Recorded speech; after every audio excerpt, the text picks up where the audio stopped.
A bright orange sun clung low on the horizon over Ironhaven, firing streaks of light across the choppy water. The city had once been a modest coastal hub, but now it rose like a half-finished promise of modern power cranes, scaffolding, and steel spires glittering against a hazy sky.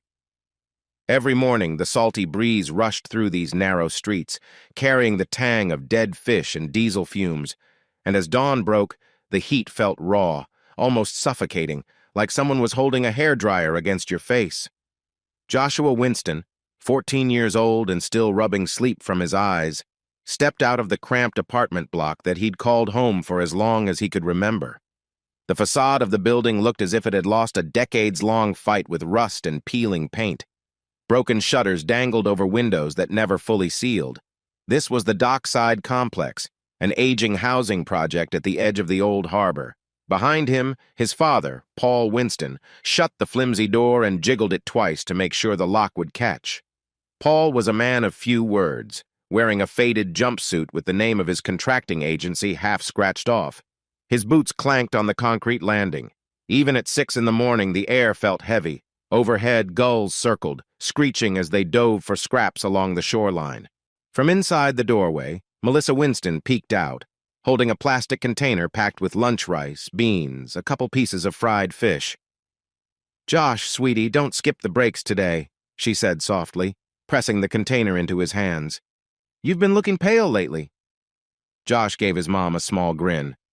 "I'll be fine, Mom. Just maybe I'll eat on the bus." She frowned as he moved toward the rickety stairs leading down to street level. "You and your dad be careful," Melissa called, her voice trembling just enough to betray her worries. "Heard on the news there's some protest near the new Tower District. Big traffic jams." Paul nodded but said nothing, simply placed a reassuring hand on Melissa's arm. He was a tall, broad-shouldered man who seemed carved from the same cement he worked with, solid, dependable, a little rough around the edges. Rachel Winston, 16, hovered in the background with her backpack over one shoulder. She was tying her curly hair into a quick bun. "I'll meet you guys later. My school bus comes in half an hour," she told Josh and Paul. "Stay safe. And Josh, no heroics, okay?" "Heroics?" Josh repeated with a smirk. "I just hand Dad the right bolts and keep quiet. Not much danger in that." Rachel shot him a knowing look, then ducked back into their unit.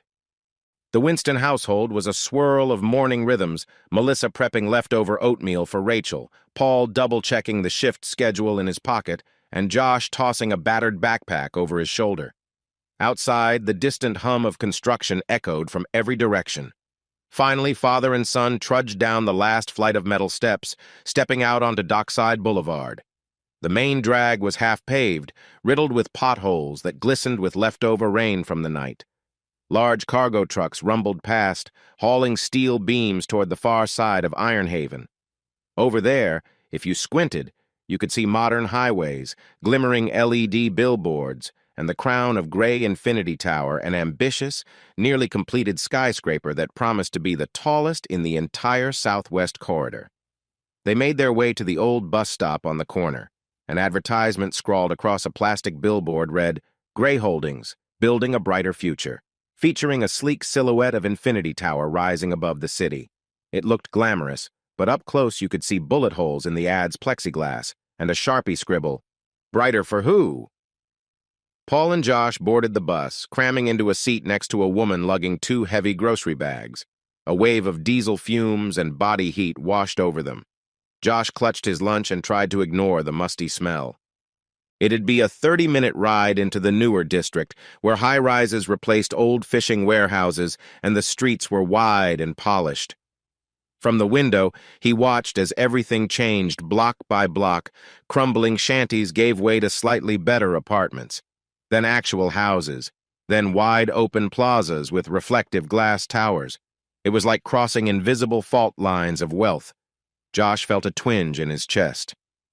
They have all this space, he thought, and we're over there living in a shoebox.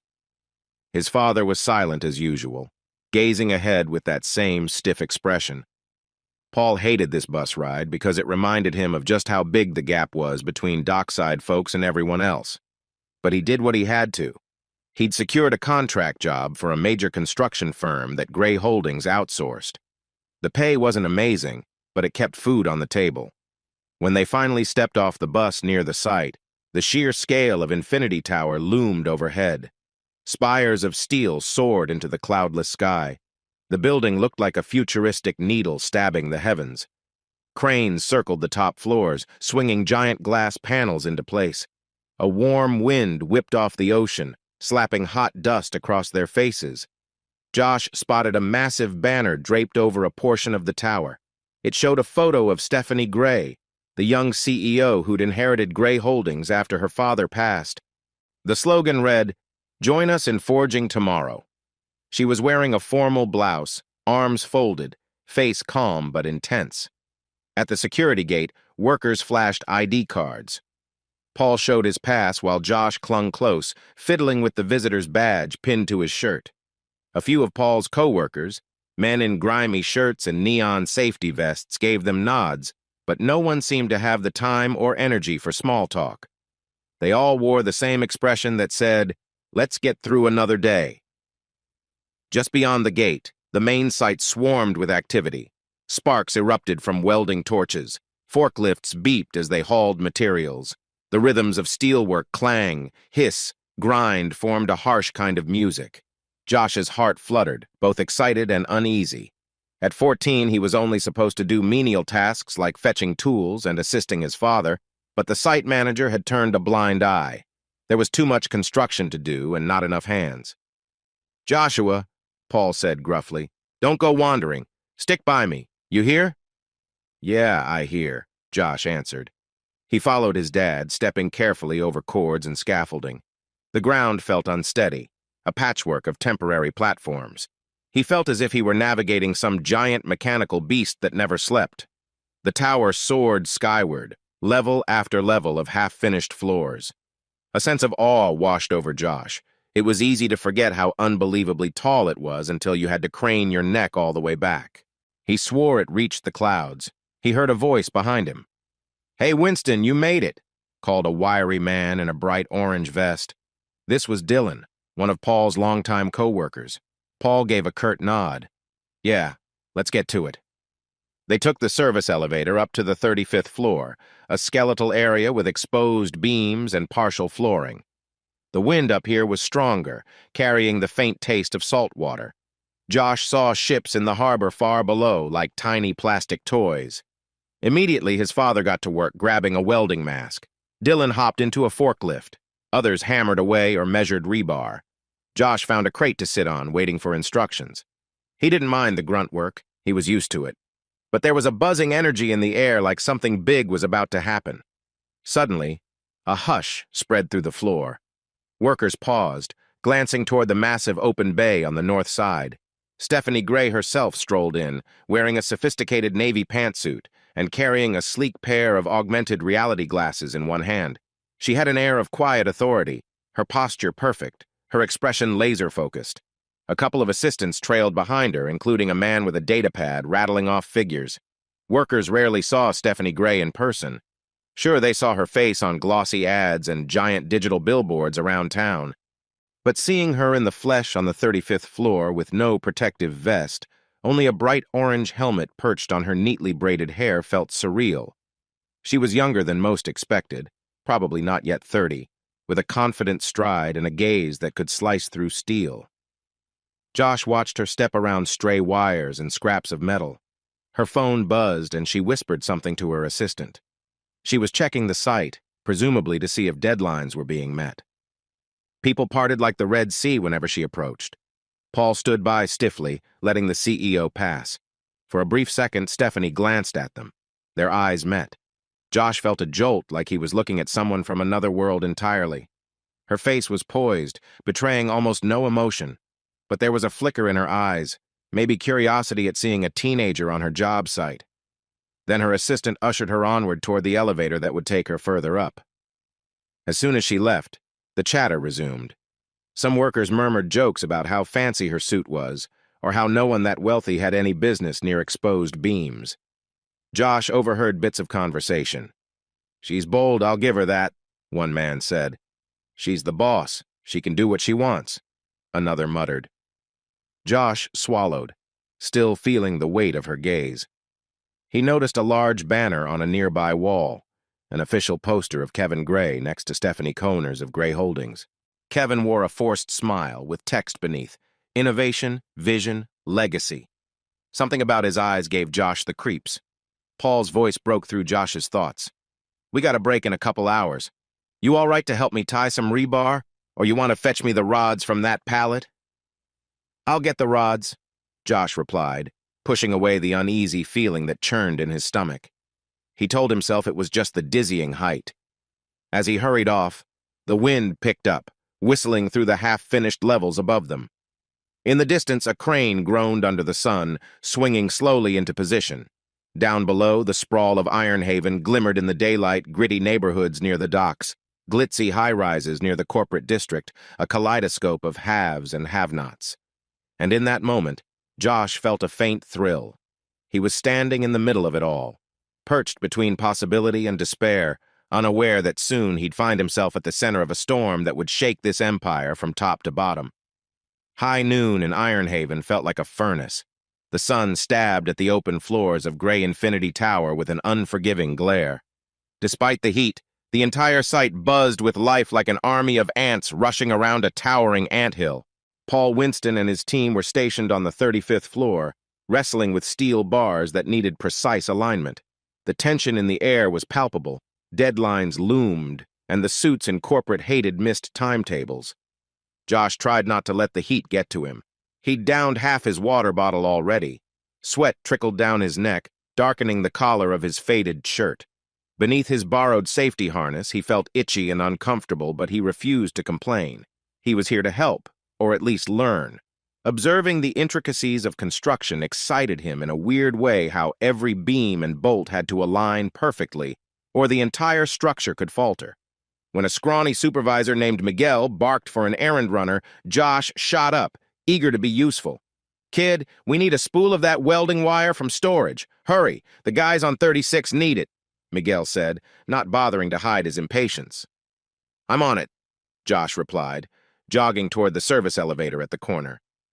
The elevator was a tall cage of metal bars and rattling motors that crawled along the tower's exterior. As it descended, Josh glimpsed the expanse of the city warehouses, rail yards, lines of semi-trucks. Beyond them, pastel-hued neighborhoods dotted the coast.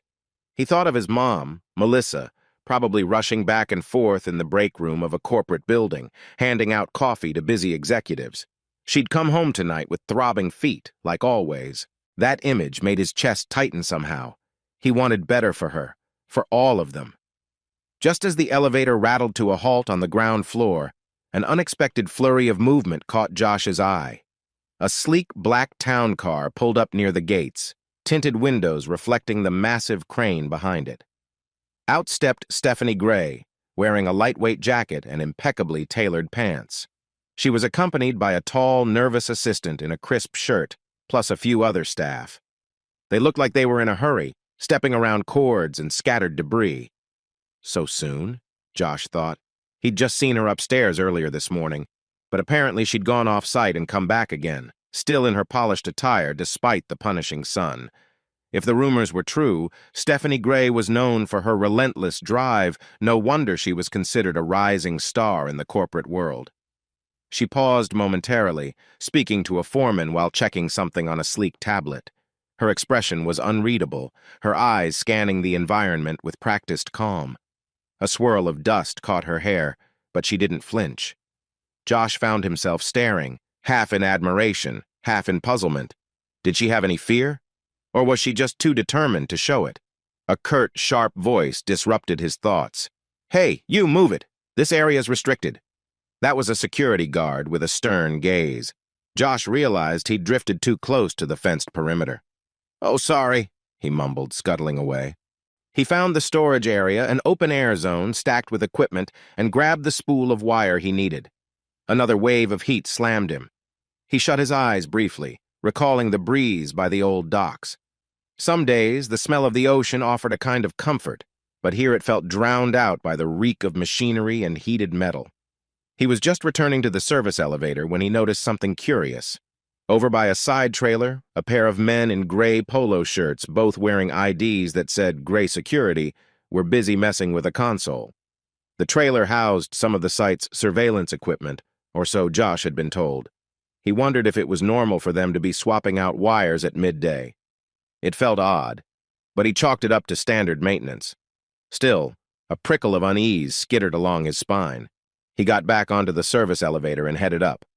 By the time he returned to the 35th floor, though, that uneasy feeling had faded because the team was in chaos. "Josh, where the hell you been?" Dylan bellowed. "They needed that spool 5 minutes ago." "Sorry," Josh stammered, handing it off quickly. In the thick of the activity, he almost missed the arrival of a new figure, a middle-aged woman in a bright floral blouse, definitely not a construction worker. She was picking her way across the scattered rebar, heels clacking. Her mouth was set in a tight line of irritation. Paul raised an eyebrow. "Who's that?" Miguel whispered back. "Probably an inspector from the city or something. Heard we're behind schedule on the top floors and they're doubling checks." The woman approached a cluster of managers flipping through a sheaf of documents. Her presence added another layer of tension, reminding everyone that Gray Infinity Tower was under scrutiny from multiple angles. Meanwhile, overhead, Josh could see the vertical rise continuing. Towering scaffolds enclosed floors 60 and up. Someday, he thought, I'd like to see the entire city from the very top. That thought fueled a flutter in his stomach, part excitement, part dread. By noon, the clang of a lunch bell sounded. Workers scattered to break areas, rummaging for sandwiches and cheap bottled water. Paul and Dylan found a shady spot behind some stacked drywall, and Josh joined them. The older men spent the break complaining about tight deadlines, incompetent site coordinators, and how Gray Holdings was funneling more money into flashy PR stunts than safety measures. Josh listened quietly, nibbling on the fried fish his mom had packed. He caught snatches like, "They bring in fancy architects, but skip extra supports on the mid-level floors." "Yeah, you see how Stephanie struts around here like she's bulletproof?" He stared at his lunch, considering how he'd seen Stephanie. She hadn't really seemed arrogant, just determined and maybe a little closed off. But Dylan and the others saw her as an aloof billionaire's daughter who never got her hands dirty. Suddenly, across the floor, a man's voice rang out, "Miss Gray wants a progress update. Where's the foreman in charge of welding?" That triggered more curses and grumbling. Paul exhaled and stood up. "All right, guess break's over," he muttered. "Come on, Joshua. Better follow. We can't keep the lady waiting." They shuffled back into the fray, stepping around half-secured beams.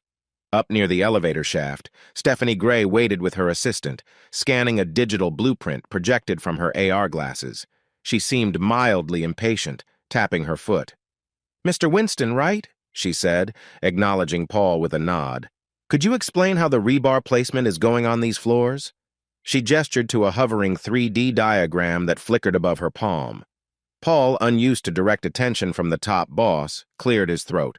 "Yes, Miss Gray, we're finishing the welds on the 35th, though we might need an additional day for the crossbeams. The supply shipments came late last week, so—" Stephanie raised a hand. "Understood. Let me guess. The shipping contractor gave you the runaround about route restrictions." Paul nodded. "Exactly." She offered a thin smile. "We'll address that. In the meantime, do your best to keep to the revised schedule. I intend to open the tower's mid-level observation deck by the end of next quarter." Josh hovered behind his dad, feeling Stephanie's gaze flick over him briefly. She nodded at the spool of welding wire in his arms. "You're the young helper I've been hearing about?" "Yes, Miss Gray. My name's Joshua Winston," he said, voice cracking a little. She didn't smile exactly, but her expression softened just a hair. "Well, be careful on these floors, Joshua. The tower might look sturdy, but it's still a precarious environment." Her eyes darted to his father. "We can't afford any accidents." And with that, she turned on her heel and strode away, her assistant in tow. Paul let out a breath he hadn't realized he was holding. Josh stared after her. Despite the swirl of cynicism from the workers, he felt a pang of admiration. She was direct, no-nonsense, and apparently well-informed about the operations. But was she truly conscientious, or just out to preserve her corporate empire? Little did he know that in a few short hours, the precarious balance that had everyone on edge would be tested in a way no one expected. The wind was picking up again, swirling through the structure. And far below, in some hidden corner of the site, Kevin Gray's shadowy manipulations were inching the tower closer to disaster. By midday, the sun blazed directly overhead, turning the steel beams into scorching rods that could sear flesh if you weren't careful. The wind had a restless edge to it, rattling loose tarps and sending grit airborne. Workers donned protective gloves and drank water in hurried gulps. It was the kind of day that made tempers flare, a day you just wanted to survive until quitting time. Joshua had just hauled a batch of rebar rods toward the far side of the floor when a sudden yell cut through the noise. He recognized the voice. Arnie, a big man with a bushy mustache, usually boisterous but now trembling with panic.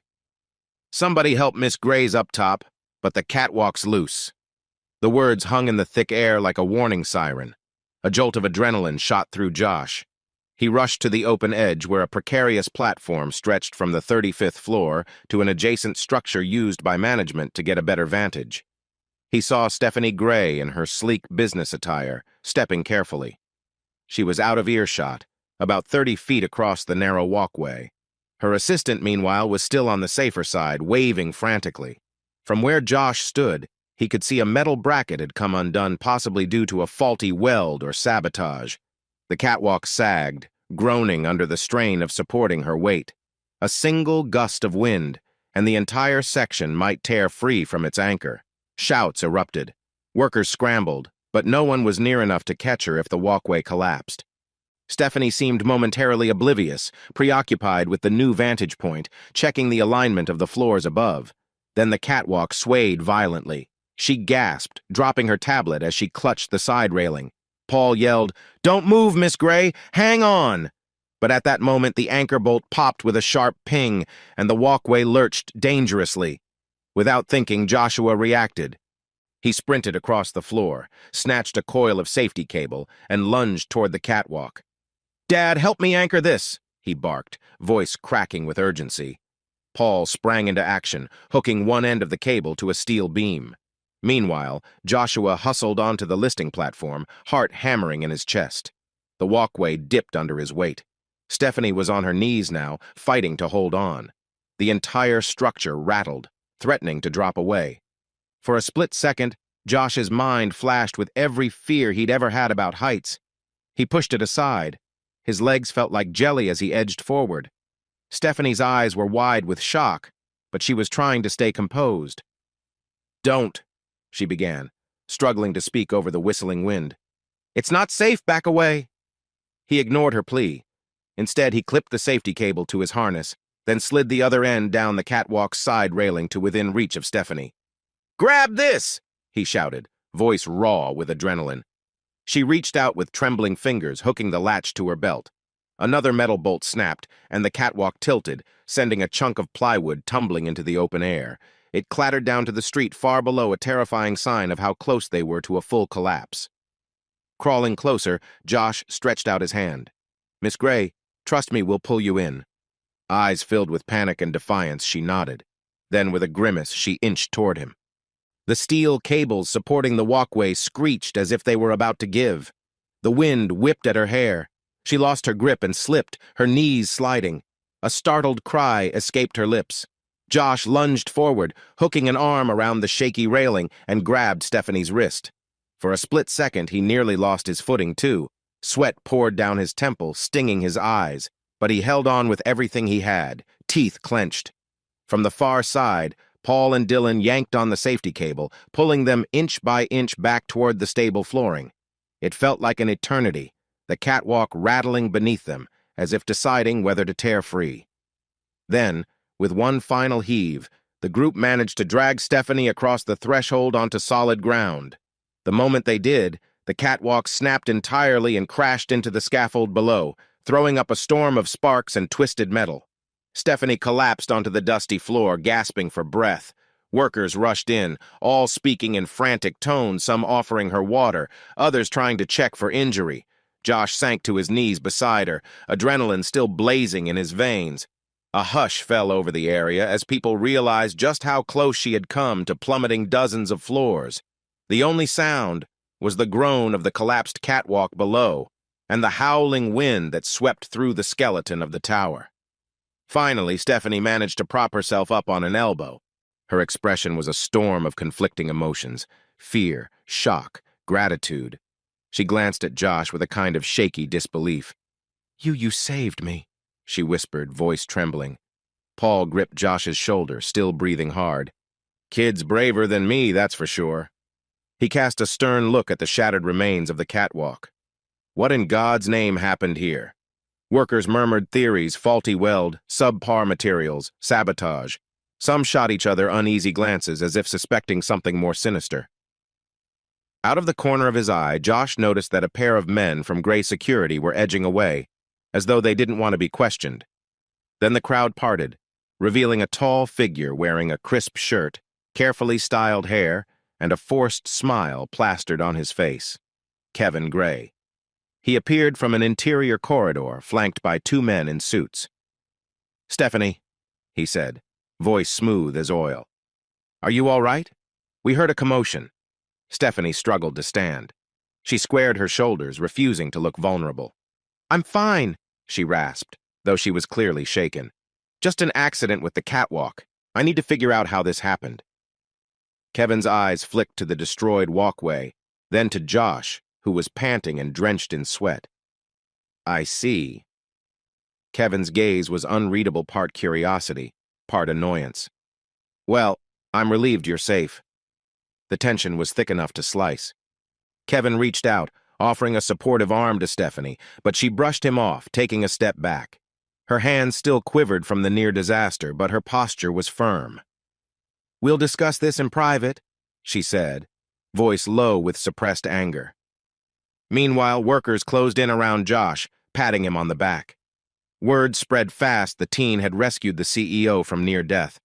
One older welder, eyes wide, muttered, "Kid, you got a guardian angel." Josh felt dazed. Part of him just wanted to collapse. He couldn't process the magnitude of what he'd done. The adrenaline crash left him shaky and lightheaded.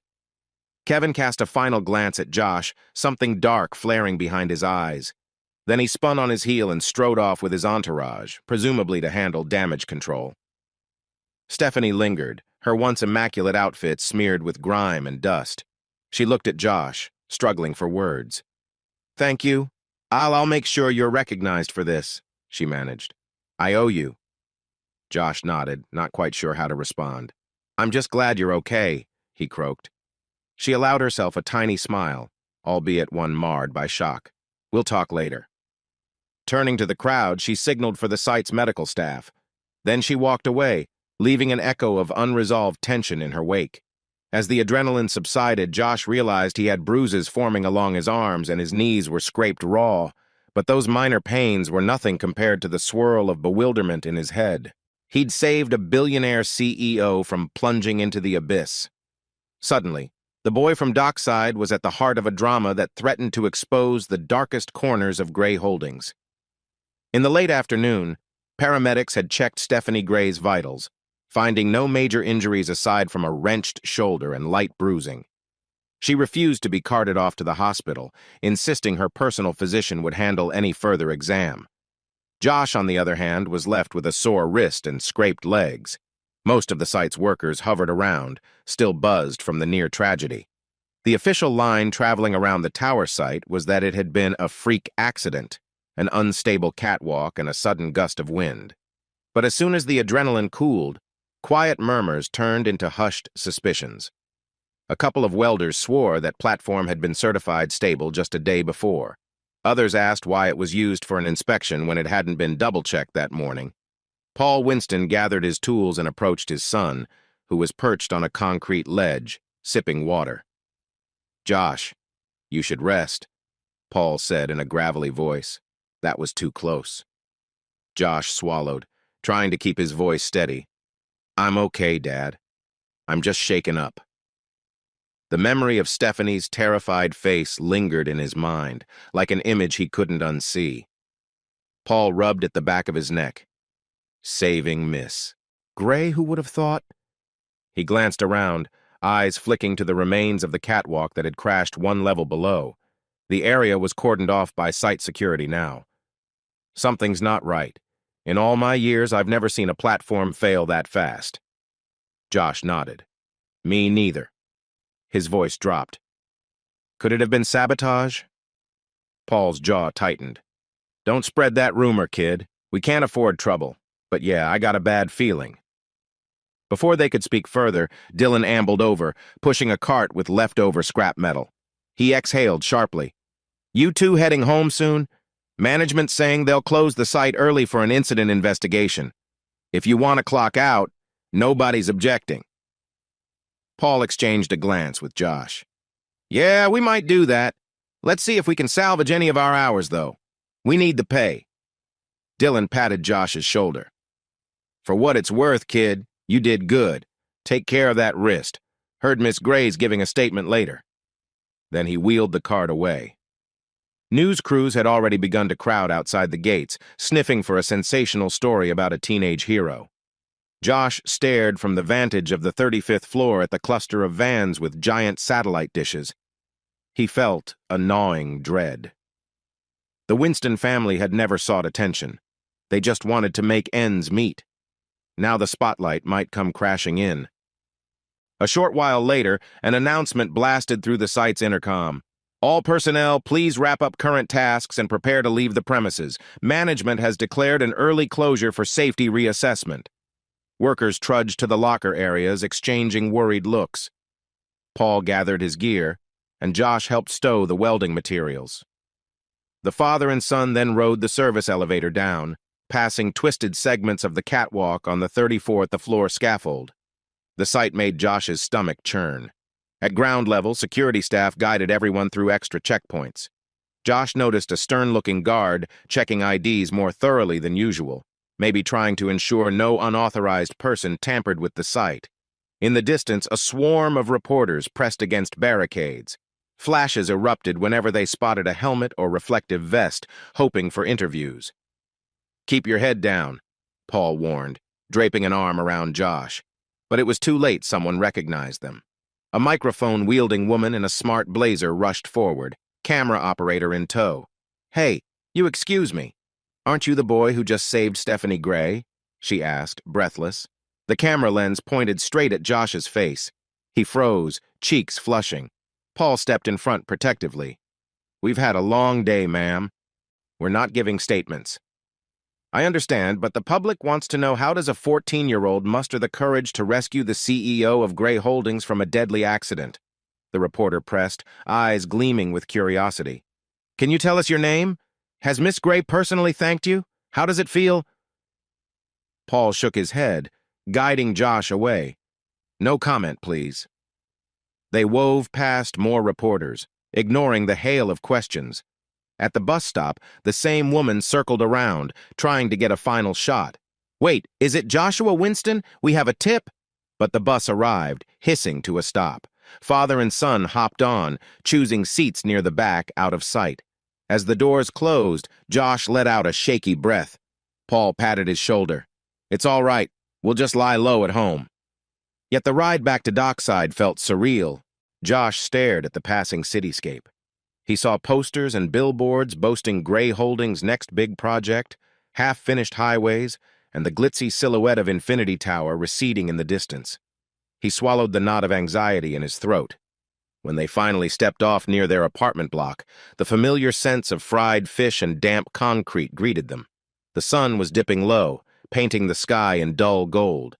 People milled about the sidewalk, neighbors, street vendors, a handful of day laborers. But whispers followed Josh the moment he was recognized. Isn't that the Winston kid they're talking about on the radio? He saved that big-shot CEO holy smokes, Paul noticed. Just keep walking, he murmured. Inside their cramped apartment, they found Melissa pacing the living room, phone in hand. Rachel was at the window, scanning the street. The moment Josh and Paul entered, Melissa ran over, hugging them. Oh, thank God, she breathed. I heard the tower shut down and saw the news. They said a catwalk collapsed, and there was a close call. Joshua, are you okay? He eased out of her hug to show a few scratches.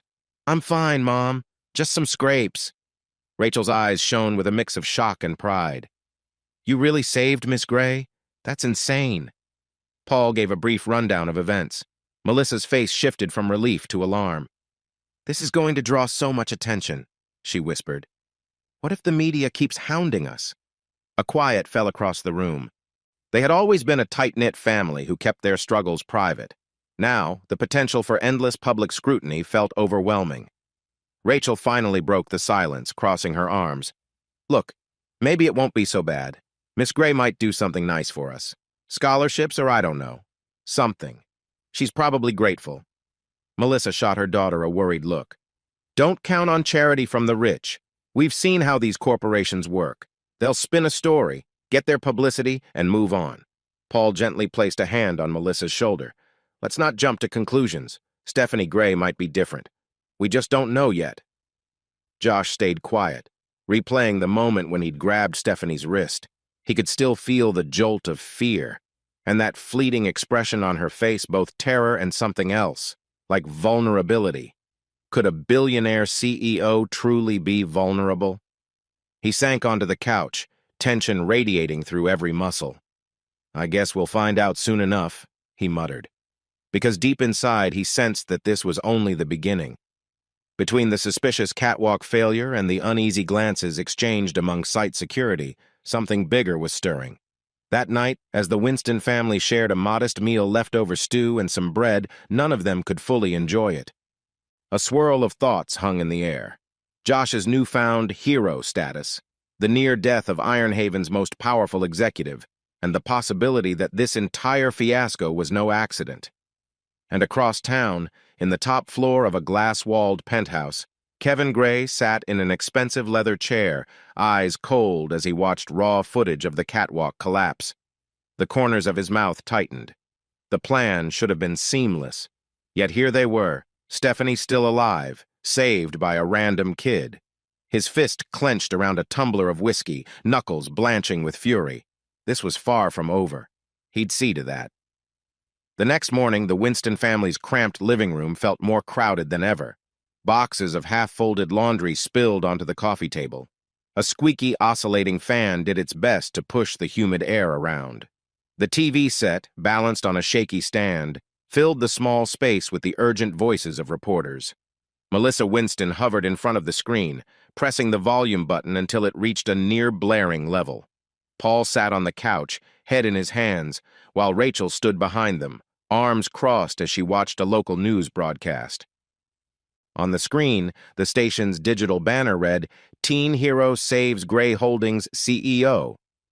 A polished anchor in a sharp blue suit delivered the story, his voice brimming with excitement. Sources confirm that 14-year-old Joshua Winston bravely intervened to save Stephanie Gray, the influential CEO of Gray Holdings, during what appears to have been a catastrophic catwalk collapse. Eyewitness accounts suggest the teen's quick actions prevented a deadly fall. They cut to shaky footage of the tower's exterior. Then a reporter's voiceover. Stephanie Gray, known for her bold leadership, was inspecting the mid-level floors when the incident occurred. Officials have not yet stated if foul play is suspected. Melissa exchanged a worried glance with Paul. They're putting his face on every channel, she muttered anxiously. He's just a kid. This isn't right. Rachel brushed aside a stray curl from her forehead, her voice edged with amazement. It's kind of crazy, though. People are calling Josh a hero. Could be a good thing, Mom. Paul finally lifted his head. Good thing or not, it's going to bring attention we're not prepared for. We've always tried to keep our heads down in this place. Now the whole city knows our name. He looked around at their peeling wallpaper and battered furniture with a defeated shrug. Just then, Joshua stepped in from the adjacent bedroom, still rubbing the sleep from his eyes. He wore an oversized shirt and athletic shorts. The bruises on his arms were fading, but the memory of dangling off that catwalk still made his pulse race. He paused, noticing how silent the living room had become. All eyes locked onto him, including the figures on the TV screen. "How are you feeling, honey?" Melissa asked softly. Fine, I guess," Josh mumbled, dropping into the nearest chair. "I barely slept, though. My phone kept buzzing with messages." He flashed the device, its cheap plastic casing scuffed from years of use. The screen had at least a dozen missed calls from unknown numbers. "That's the media," Rachel said. "They're sniffing for an exclusive, or random people wanting to say thank you, or who knows." Josh exhaled. "I don't know if I'm ready for any of it. Feels like I did one thing just reacting, you know? Now everyone's pointing cameras at me." A swirl of unease twisted in his stomach. He was proud he'd saved Stephanie, but a part of him wished for the normal routine of anonymity. A beep from the battered landline phone on the corner table startled them. Melissa picked it up, exchanging a few low words with the caller. Moments later, she set the phone down with a trembling hand. "That was someone from a talk show," she explained. "They want an on-air interview with you, Josh. They said they'd pay a small honorarium." Rachel's eyes lit up. "That's not a bad idea, right? Could help with bills." But Paul glowered. "We are not turning this into some spectacle. This is our family, not a circus." Josh stayed quiet, gnawing his lip. Deep inside, he wasn't sure how to feel about strangers wanting a piece of his story. Maybe it could help, but it also felt invasive. Finally, Melissa walked over, placing a gentle hand on his shoulder. "We'll figure it out together. For now, just do what you normally do. Go to school, come home safe." He nodded, though in his gut, he knew nothing about his life would be normal again. Later that morning, as the summer sun climbed higher over Ironhaven, the door buzzer rang with a tinny shriek. Paul opened it to find two local reporters standing in the hallway, each brandishing notepads. They wore forced smiles and asked to speak with the teenage hero. Their camera operator lingered behind them, fiddling with a small digital rig. Paul quickly stepped outside, pulling the door shut behind him. He tried to keep his voice level. "Look, we're not interested in an interview. Please respect our privacy." One reporter, a slim woman with oversized glasses, attempted to peer past him. "Paul Winston, correct? We'd love just a few quotes. People across Ironhaven want to know the boy's story." Paul shook his head firmly. "No, my son isn't giving statements at the moment. Have a good day." With that, he closed the door, ignoring their protests.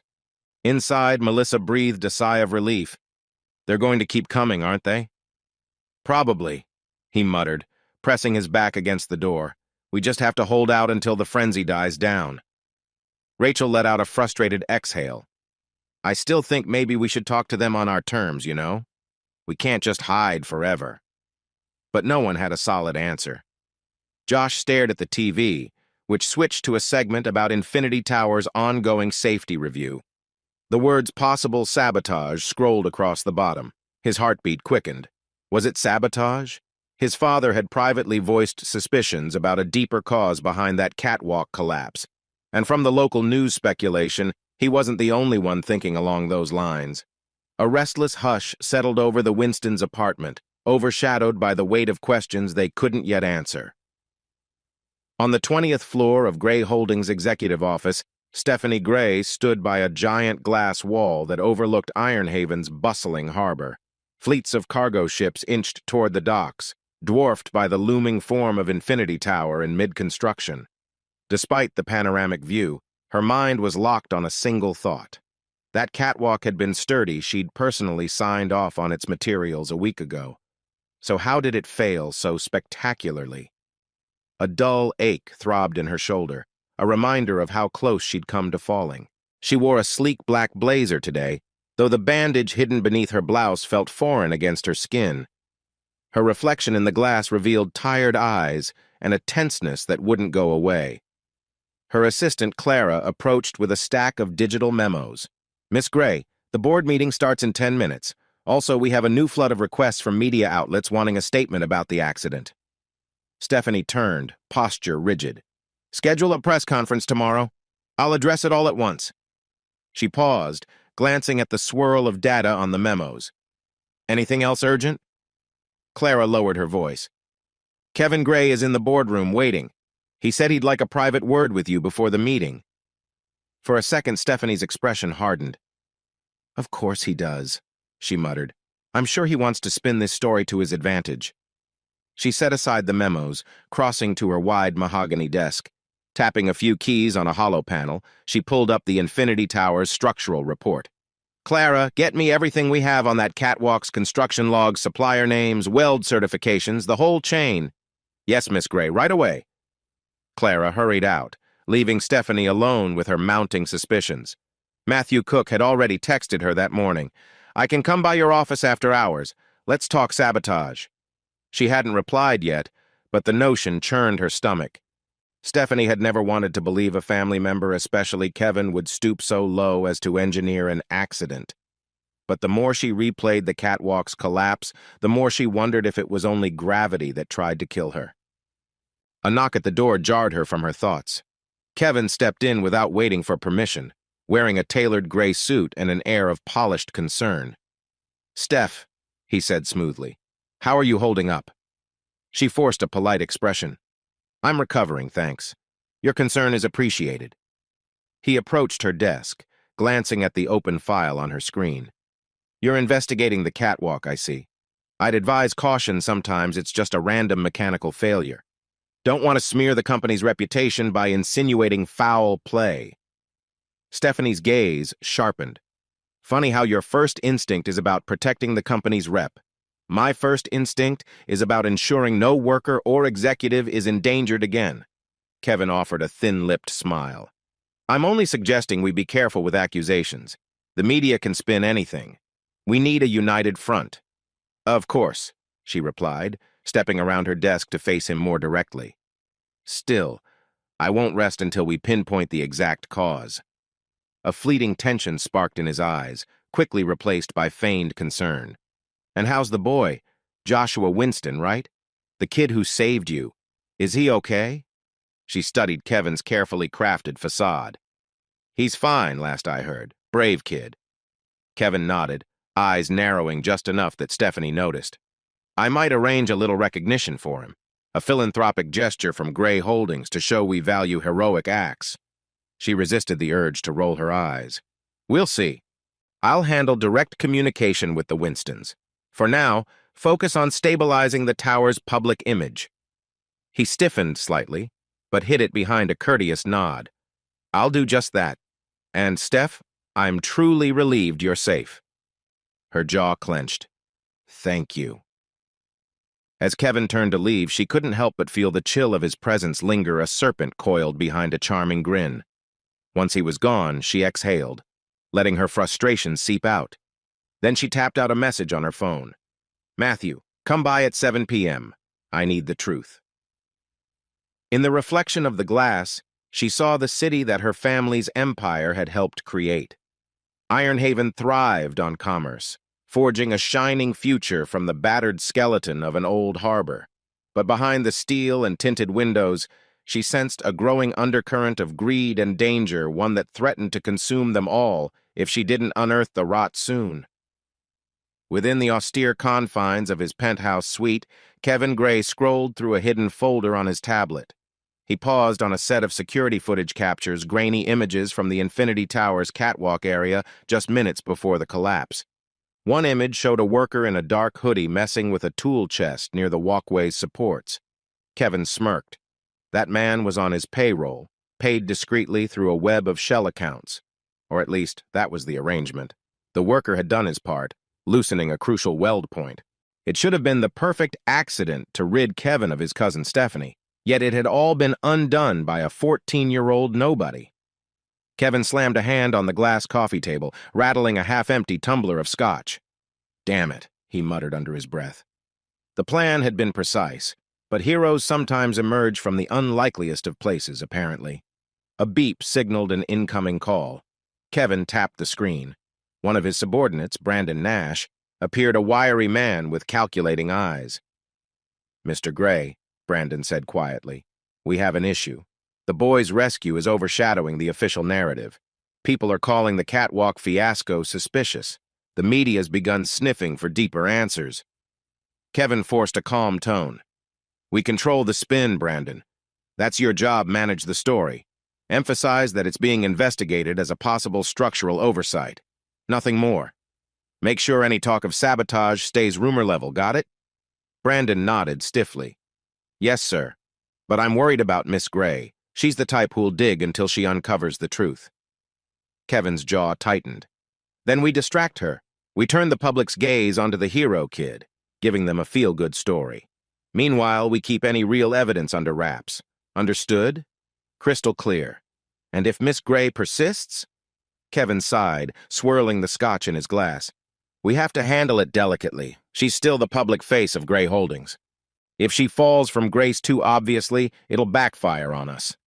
He paused, considering the next steps. But keep an eye on the Winstons. That family might become a nuisance if the media hype grows. Maybe we can push them quietly out of the spotlight. Brandon's face flickered with hesitation. Push them how? Legal complaints, bureaucratic tangles, anything that shakes their sense of security. Kevin replied in a clipped tone. Don't do anything reckless yet. Just rattle them enough to stay off the stage. Understood. Brandon's image winked out, leaving Kevin with a swirl of anger and frustration.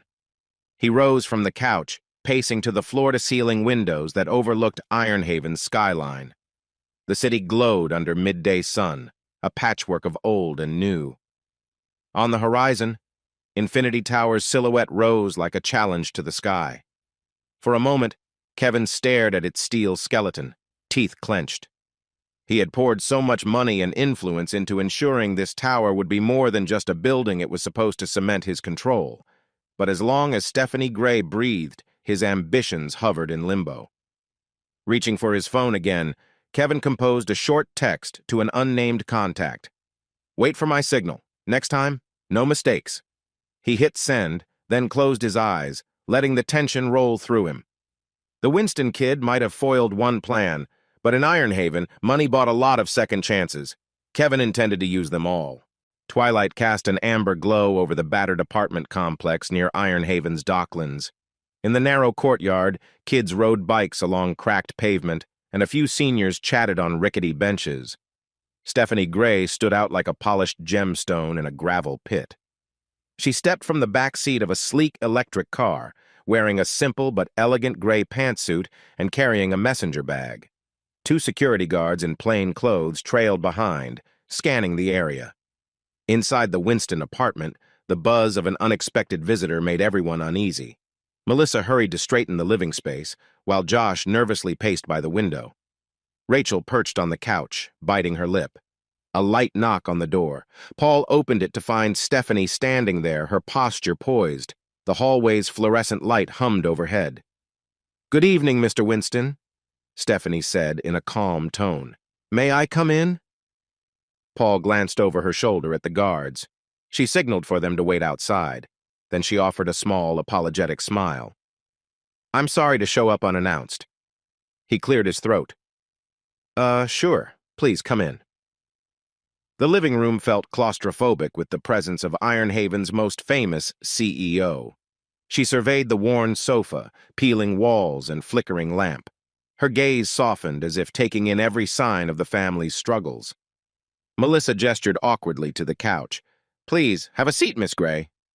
Stephanie thanked her and sat, folding her hands in her lap. Josh stood by the armchair, heart thumping. He half expected a formal line like, "We appreciate your heroic deed," but Stephanie's expression revealed deeper emotions, relief, maybe guilt. Finally, she spoke, her voice subdued. "I realize this is unconventional, but I wanted to see the realities you face. After you saved my life, it felt wrong not to understand where you come from." Paul exchanged a wary glance with Melissa. They'd heard stories of how wealthy elites sometimes offered charity with a condescending air. But Stephanie's tone was sincere, lacking that usual corporate polish. "Look," she continued gently, turning her gaze to Josh, "I can never repay you for pulling me off that catwalk. You acted faster and more bravely than most adults would. I'm grateful beyond words." Josh shifted his weight. I didn't really think about it," he admitted. "I just moved." She offered a grateful smile. Then she inhaled, as if steeling herself for a tough topic. "Truthfully, I suspect that accident wasn't an accident, and that means saving me may have put you and your family under unwanted scrutiny." Her eyes flickered with concern. "People with ulterior motives might cause you trouble." Paul's brow furrowed. "We can handle ourselves." But tension laced his voice. He knew they were already feeling pressure from the press, from the strange phone calls, from rumored sabotage at the tower. Stephanie nodded. I don't doubt your resilience, Mr. Winston. Still, I want to help. If you'd let me, I'd like to provide a scholarship for Joshua and Rachel to attend a specialized program in engineering, design, or whichever field they choose. And Paul, I can offer you a more permanent role with Gray Holdings safer conditions, fair salary. You too, Melissa. I know the cleaning job you hold doesn't pay enough. Silence swallowed the room. Rachel's eyes darted between her parents, a spark of hope flickering. Melissa pressed her fingertips together, clearly overwhelmed. Paul set his jaw, uncertain if pride would allow him to accept. Finally, Josh broke the hush. Why us? He asked quietly. Is it pity, or do you really believe we can be more? Stephanie's gaze locked on his, unwavering. You saved my life. But more than that, I see the potential you all hold. The drive, the integrity. I don't want to treat you like charity cases. I want to open doors that have been slammed in your faces for too long. Melissa's eyes welled. She blinked rapidly, fighting tears. We've never had a CEO step foot in our home. This is all crazy, Rachel finished for her, her voice quivering. But maybe it's also a sign. Paul exhaled, crossing his arms. We're not used to handouts, Miss Gray. Stephanie inclined her head respectfully. Then let's call it an opportunity, a partnership. I'm investing in capable people who deserve a real chance. Time seemed to slow as the Winstons absorbed her words. They'd labored in the shadows of wealth their whole lives. Was it too good to be true? Or was this the gateway to a better future? A light smile curved Stephanie's lips. You don't have to answer right away. Think about it. She rose from the couch, smoothing her jacket. But if you do accept, I promise to stand beside you because what you did for me, I can't just shrug off. I owe you something bigger than a handshake. She extended a business card with a stylized G logo. Call me once you've decided. I can get you into better housing almost immediately, and we'll figure out the rest. As she moved to the door, Melissa managed a shaky, Thank you, Miss Gray. This is beyond what we imagined. Stephanie paused, glancing back at Josh with an odd mixture of admiration and regret in her eyes. I'm sorry you got pulled into all this chaos, but if there's one thing I believe, it's that people like you can change Ironhaven for the better. With that, she slipped out into the warm night, leaving the Winston family in a stunned hush, the hush of possibility. Outside, Stephanie inhaled the briny air, determined. She had no illusions that one scholarship or job offer would fix everything. But maybe it was a start, a single candle in the darkness of a city that often forgot its own. And unknown to them all, beneath the streetlights and the watchful harbor breeze, hidden forces were already stirring Kevin Gray's next moves. Media frenzy, the silent watchers who thrived on fear and intimidation. A new chapter was dawning, and the Winstons stood at the threshold of destiny, uncertain whether to step through. A week later, dawn broke over Ironhaven with a dusty orange glow peeking through a rising haze. Rain clouds threatened on the horizon but hadn't yet spilled a single drop.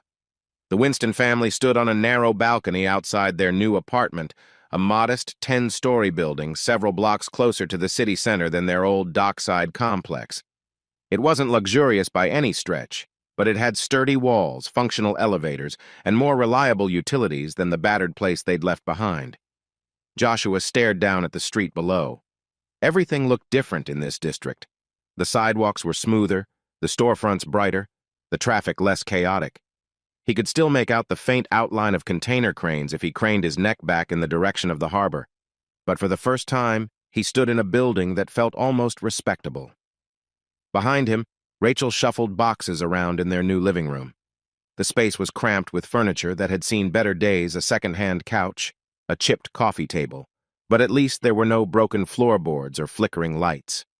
A faint echo of excitement danced in the air. Melissa lugged 2 suitcases toward the hallway closet. It's still small, she said quietly. But look, honey, we've got a water heater that actually works. Her husband, Paul, nodded, shoulders tense from days of packing, hauling, and unpacking. Stephanie Gray's connections came through. The lease is in our name, but the deposit was handled by Gray Holdings. Suppose I should be grateful. Better than the old place, that's for sure. There was a note of caution in his voice. He still worried about the strings attached to such an arrangement, but the sight of stable plumbing, consistent electricity, and an actual security system eased some of his apprehension. Rachel emerged from the kitchen, wiping sweat from her brow. "I found a bunch of school enrollment forms on the counter. Someone from the district left them. We can sign up for after-school clubs, advanced classes. Maybe I can finally join that design program I keep hearing about." Melissa's eyes sparked with pride. "You absolutely should. Stephanie said she'd help get you placed in a special track, right? Urban planning, architecture, that kind of thing?" Rachel nodded, glancing at Josh. "I bet they've got something for you, too. Engineering clubs, tech labs, you're pretty good with your hands." Josh shrugged, not entirely sure how he felt about being singled out as some local hero or engineering prodigy. People at the old building had treated him differently after the rescue. The new neighbors might do the same. He gripped the balcony railing, exhaling slowly as the city skyline loomed. Gray Infinity Tower jutted up in the distance like a silver spike cutting the sky. A swirl of anxiety gnawed at him. Ever since saving Stephanie, life had pivoted in ways he never imagined. He wondered if the folks who used to see him only as a kid from the docks would now see him as a star or a threat. "Am I ready for all this?" he thought, watching a flock of city pigeons lift off from a nearby rooftop. Rachel seemed to read the worry on his face. She sidled up next to him, bumping his shoulder gently. "It's gonna be fine, Josh. We can handle a new environment." "Yeah," he murmured. "I know." But deep down, he couldn't shake the weight pressing on him, a sense that more change was coming, and not all of it good. Later that morning, a light drizzle started, pattering against the apartment's window panes. Paul headed off to the Gray Holdings construction office. His new assignment was supposed to be safer than the old scaffolding job, though he wasn't entirely convinced. Meanwhile, Melissa prepared for an orientation at a corporate cleaning contract that would pay better wages than her prior gig. Rachel and Josh, out of school for the summer session, were left to explore the building and settle in. While rummaging through the kitchen cupboards, Rachel frowned. "We don't have enough groceries for dinner. Mom forgot we need more pasta." Josh glanced up from where he was organizing a small pile of textbooks. "Okay, I'll make a run to the market," he offered, grabbing his jacket. "Might as well learn the neighborhood." Rachel tossed him some bills from her pocket. "Take an umbrella, this drizzle's turning into a downpour." Outside, Josh found the sidewalks damp and the sky a dull gray. The wind carried a chill that made him miss the briny warmth of the old harbor.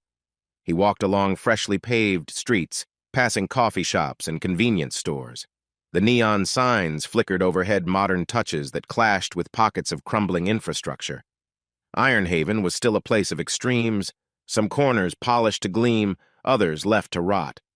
At a crosswalk, he noticed two men in dark hooded jackets loitering near a telecom booth, murmuring to each other. Their eyes flicked his way as he passed.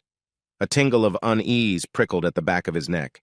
This part of the city was safer than Dockside, or so he'd heard, but it didn't feel safer right now.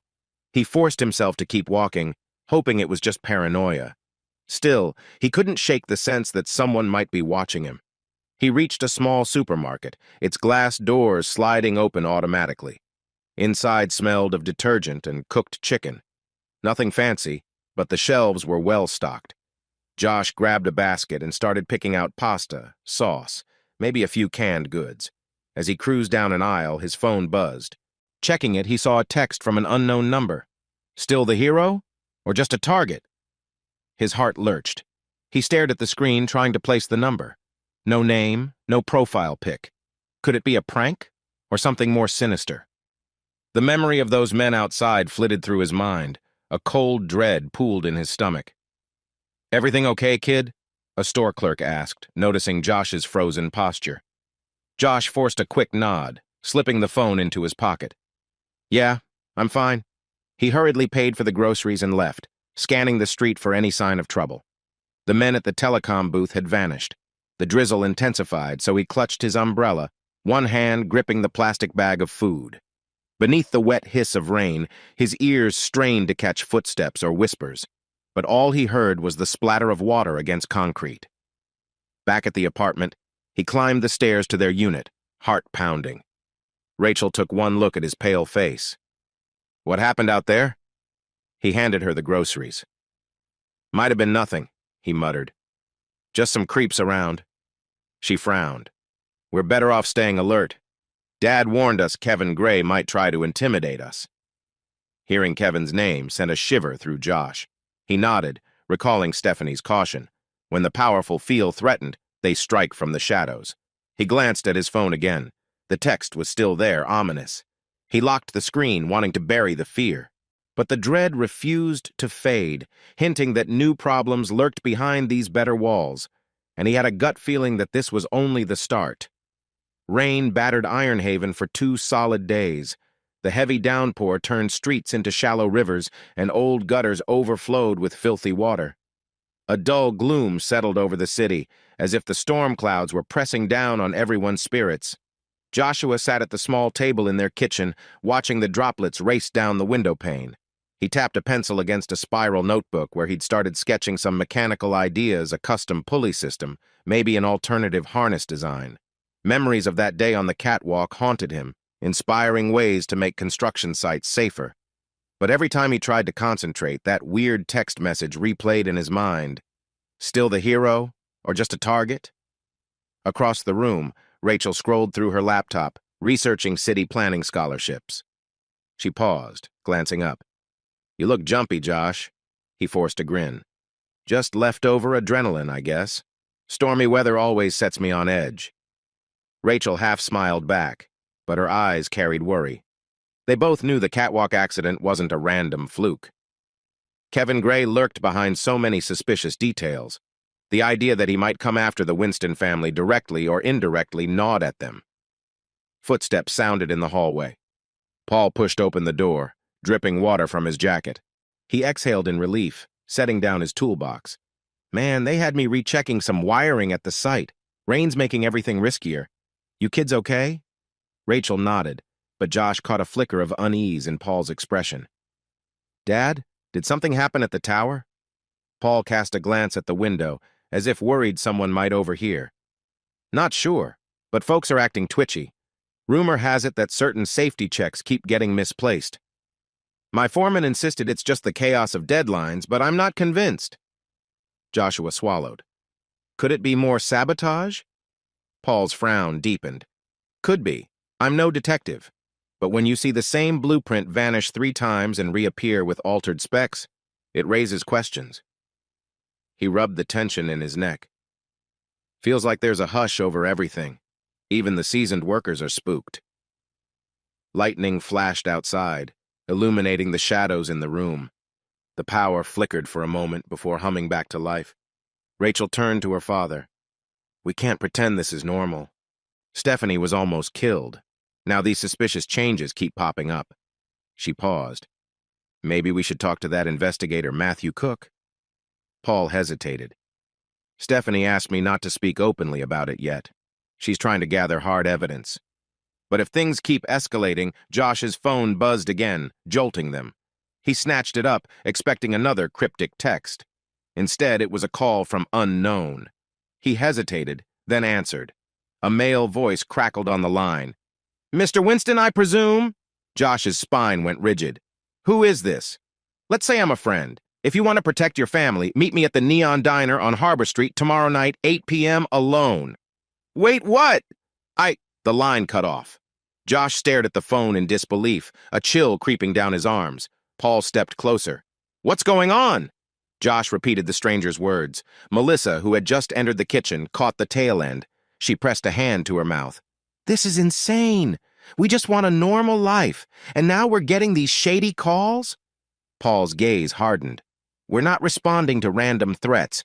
Let them come to us the proper way. But Joshua couldn't shake the notion that maybe someone on the inside wanted to feed him information. Could it be a whistleblower? Someone who knew about Kevin's sabotage, or a trap? The storm outside grew fiercer, wind rattling the windows. He exhaled, trembling. I'll mention this to Stephanie, or maybe Cook. They'll know if it's legit. Paul nodded grimly. That's probably best. Don't do anything risky, son. Lightning lit up the room again, followed by a window-rattling boom of thunder. Ironhaven's sky raged, echoing the tension coiling in each Winston's heart. They were caught between the promise of a better life and the threats swirling just beneath the city's polished surface. And with every new sign of sabotage, it became clearer that backing down wouldn't be an option. At a half-lit cafe tucked away in Ironhaven's central district, Matthew Cook sipped lukewarm coffee from a chipped mug. The place smelled of stale pastries and anxiety. He'd chosen this out-of-the-way spot for a meeting with Stephanie Gray, a rendezvous carefully scheduled to avoid prying eyes. Stephanie arrived in a sleek black raincoat, hair damp from the drizzle. Slipping into the booth across from Cook, she exhaled slowly. "Matthew, thanks for coming." He set his mug down, nodding. "No problem. You sounded urgent on the phone. I've been chasing leads around the tower site all week." Her expression darkened. "I keep hearing bits and pieces, missing construction logs, tampered weld records. Workers are spooked, and that's on top of all the drama with the Winston family. Joshua's been receiving threats." She laced her fingers together, tension visible in every line of her body. "I'm almost certain Kevin is behind it, but I need more than a hunch." Cook pulled out a tablet, scrolling through files. "I've managed to compile data from the site's backup surveillance. I also found partial receipts linking Kevin's private funds to a small contracting firm, Sunline Welding. They handled a specific catwalk portion." Stephanie's eyes flashed. "The same catwalk that failed?" "Exactly. The payout Kevin authorized was disguised through multiple shell accounts, but I traced the pattern." He turned the screen so she could see a flow of transactions. "If we can get a sworn statement from someone inside Sunline or from the Gray Tower's safety inspector, we might have enough to pin Kevin legally. But so far, no one's brave enough to talk." Stephanie's hands trembled slightly as she scrolled. "So I was right. He tried to kill me." Cook nodded grimly. "Seems that way. And with Infinity Tower nearing its final phase, I suspect Kevin's doubling down. He stands to gain massive control if you're out of the picture." Her jaw clenched, fury and betrayal warring in her gaze. "I can't believe it's come to this, family turning on family. My father built Gray Holdings to better Ironhaven, not tear it apart." She looked up, voice lower. "What about the Winston family?" "If Kevin sees them as a threat," Cook shrugged sympathetically, "he might try to intimidate them into silence. But you already know Joshua won't back down. That kid's got more courage than some full-grown men I've met." Stephanie's shoulders sagged. "I can't let them pay the price for saving my life. I need to protect them. But how?" Cook slid his mug aside. "First, keep them in a safer environment. Make sure any suspicious folks get flagged by your security detail. Second, we keep pushing for solid evidence. If Kevin's men catch wind that we have undeniable proof, they might back off, at least temporarily." She drummed her fingers on the table. "I've arranged for Paul to have a position in the corporate office, less risk on the construction site. But it's not enough. These sabotage attempts, if something else collapses, innocent workers could die. I can't wait until the tower is finished to act." "I understand. I'll keep digging," Cook replied. "Meanwhile, I'd recommend gathering any direct witnesses. That foreman Dylan, for instance, or the welder Arnie who saw the catwalk's final checks. If they'll talk, we might break this open." Stephanie nodded, swallowing back a rush of guilt. She still felt responsible for the turmoil the Winstons faced. "Matthew, if you need additional resources, just ask. And keep me in the loop, my phone is always on." "Will do." He stood, slipping the tablet into a worn satchel. "Be careful, Miss Gray." "Kevin's not playing games." She offered a tight smile, paying for the coffee before they parted ways. Outside, the rain had slowed to a faint drizzle. The neon lights reflected on wet pavement. Stephanie's heart pounded. Each step away from that cafe felt heavier. She glanced at her reflection in a puddle, an ambitious CEO battered by betrayal. In the distance, the silhouette of Infinity Tower loomed, its upper floors haloed by construction lights. She vowed silently that she'd see it finished without blood on its steel beams. "Kevin," she thought, "you might have started this war, but I'm not letting you finish it." Night draped Ironhaven in a patchwork of shimmering streetlights and dark alleyways. The storm clouds had finally broken, leaving the sky eerily clear. Joshua sat in the living room with a single lamp glowing, trying to focus on a blueprint spread across the coffee table. It was some preliminary design for a safer harness system, a personal project spurred by his near-death experience. But his mind wandered to that ominous phone call, "Meet me at the Neon Diner alone." He'd told Stephanie about it earlier via text. She urged caution, suggesting she'd have Cook investigate the lead before letting Joshua anywhere near it. Part of Josh wanted to stand by that, but another part, fueled by adrenaline and a stubborn sense of responsibility, whispered that he should go see for himself. If someone had info that could protect his family, maybe he had to act. Footsteps approached. Rachel appeared from the bedroom wearing an oversized shirt. "Still awake?" Josh looked up. "Couldn't sleep. You?" She sank onto the couch. "Not really. My mind's racing with all the changes. The new school, this bigger apartment, the weird threats I can't decide if we're safer or just more visible." He nodded. "Dad said he'll try to keep a low profile, but you know him, he's not good at staying silent if he sees something fishy at the site." Rachel grimaced. "And you? You've always been quiet, but now you're right in the spotlight, like it or not." A wave of vulnerability crossed Joshua's features. "I never wanted fame. I just couldn't let Stephanie fall. Now it's like everything has consequences." She gazed at him earnestly. "If you need me, I'm here, okay? You're not alone in this. None of us are." He mustered a small smile, gratitude mixing with the knot in his chest. "Thanks, sis." After a pause, he set aside the blueprint. "Listen about that call I got." Rachel tensed. "Yeah?" He swallowed. "Stephanie thinks it might be a trap or maybe a whistleblower, but whoever it is, they specifically asked for me. I'm torn." "Don't do anything reckless," she warned, voice trembling slightly. "If it's a trick, you could get hurt. If it's real, maybe Cook can handle it." He stood, restless energy coursing through him. "Cook's not the one they asked for. I am. And I don't want to hide behind others if I can do something to help." Rachel frowned. "You're 14, Josh. You shouldn't have to deal with criminals or conspiracies. It's insane." He exhaled heavily. "I know it's insane. But so is the fact that Kevin Gray tried to murder Stephanie. If me showing up can stop further damage, maybe it's worth the risk.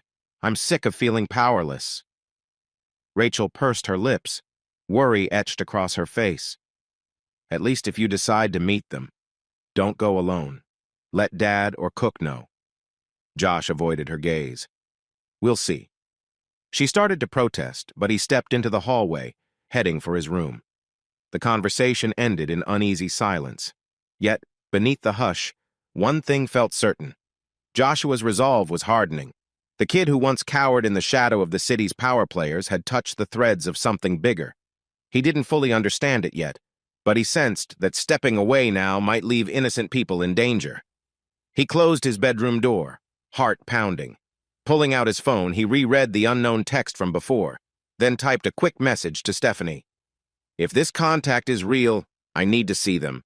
I'll be careful." He stared at the blinking cursor, then hit send. The tension in his chest ebbed only slightly, replaced by an unsettling anticipation.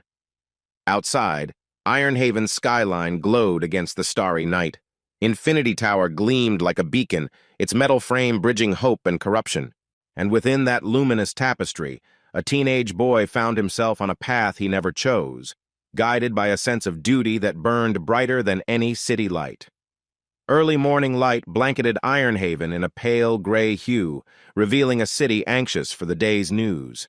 The skyline was half lost in drifting mist, and neon signs still glowed from all-night cafes and bars. Up in a private conference room on the 30th floor of Gray Infinity Tower, Kevin Gray stood at a long glass table while two of his most trusted associates reviewed a set of forged safety records. He wore a sleek navy suit, the tailored lines emphasizing his sharp, almost predatory features. "We have to accelerate our timetable," Kevin announced, voice clipped. "Stephanie's grown suspicious, and that detective, Matthew Cook, is getting too close." One associate, a wiry man named Brandon Nash, nodded. "Yes, sir. We've managed to bury some incriminating receipts, but Cook's been relentless. Every time we knock out one lead, he unearths two more." Kevin's eyes flicked to a holographic projection of Infinity Tower's blueprint. Sections glowed red where final reinforcements needed to be installed. This tower is set to be a global statement for Gray Holdings. If Stephanie remains in charge, all that power and credit will be hers. We can't let that happen, not after everything I've invested. Another of Kevin's hired men, Luis, stepped forward.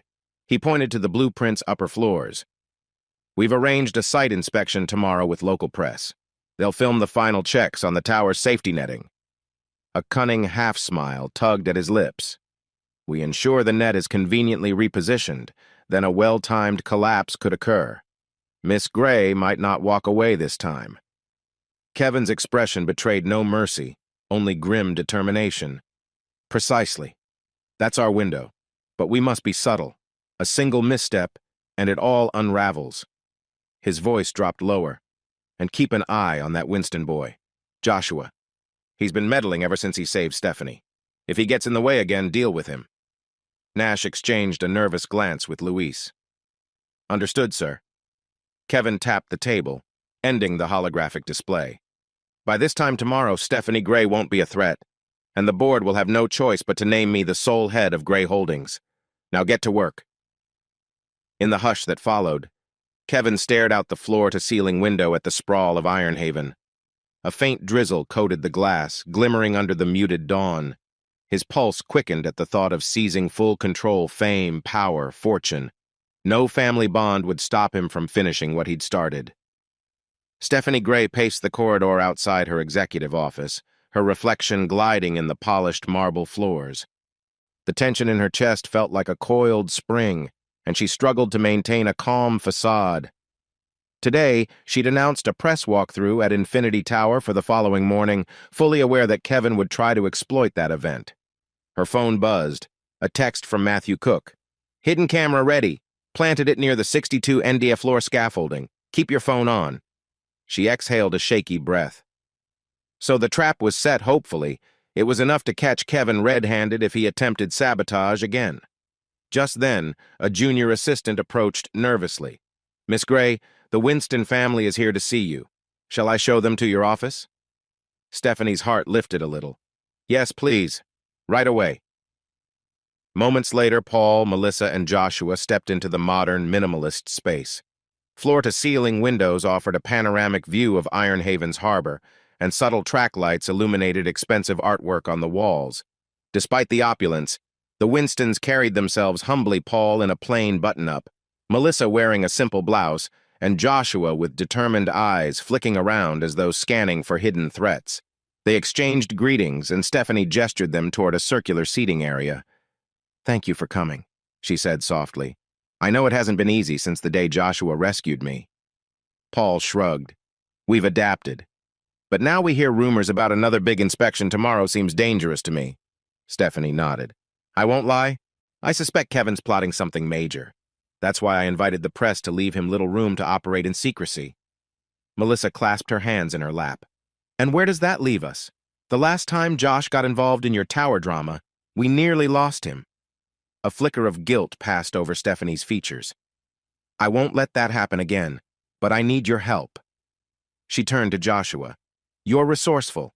Tomorrow, I'd like you to join the Youth Engineering Shadow Program demonstration on the 60th floor. Keep your eyes open for anything suspicious, unusual workers, misplaced safety rails, tampered equipment. Melissa bristled. You want my son in harm's way again? Stephanie leaned forward, voice quiet and serious. I understand your fears, Mrs. Winston, but we have a plan this time. Cook has cameras set up, security stationed nearby, and an official presence from city inspectors. We just need an extra set of trustworthy eyes. Joshua looked at his parents. He thought of the near-fatal catwalk collapse and the texts threatening his family. If Kevin tries something, I can warn you sooner than someone who doesn't know the layout. I'll do it, Mom. Melissa sighed deeply, fear etched on her face, but she saw the resolve in his eyes. Fine, she whispered. Just be careful. Stephanie offered a grateful nod. Paul, you'll be with my official engineering supervisors, away from the riskiest spots. Melissa, my staff can escort you to a safe observation area. I'm determined to keep your family protected. The family exchanged uneasy glances, The sweet hint of fresh flowers from a nearby vase did little to ease the tension. Ironhaven might glitter outside, but the shadows behind Kevin's ambition loomed large. At last, Paul spoke. "So this is it, then. We catch Kevin in the act, or," Stephanie finished the thought, "or he finishes what he started, but I refuse to let him succeed, not after everything he's already done." She steeled herself, lips pressing into a thin line. "Tomorrow, we end this." A hushed stillness settled in the office, broken only by the faint hum of the HVAC system. Outside, the harbor lights flickered under a gray midday sky. The final showdown was drawing closer, a high-stakes confrontation that could topple the entire empire if it went wrong. And in that quiet corner of corporate luxury, the Winstons and Stephanie braced themselves for a day that would decide their future. Morning dawned with an air of electric anticipation.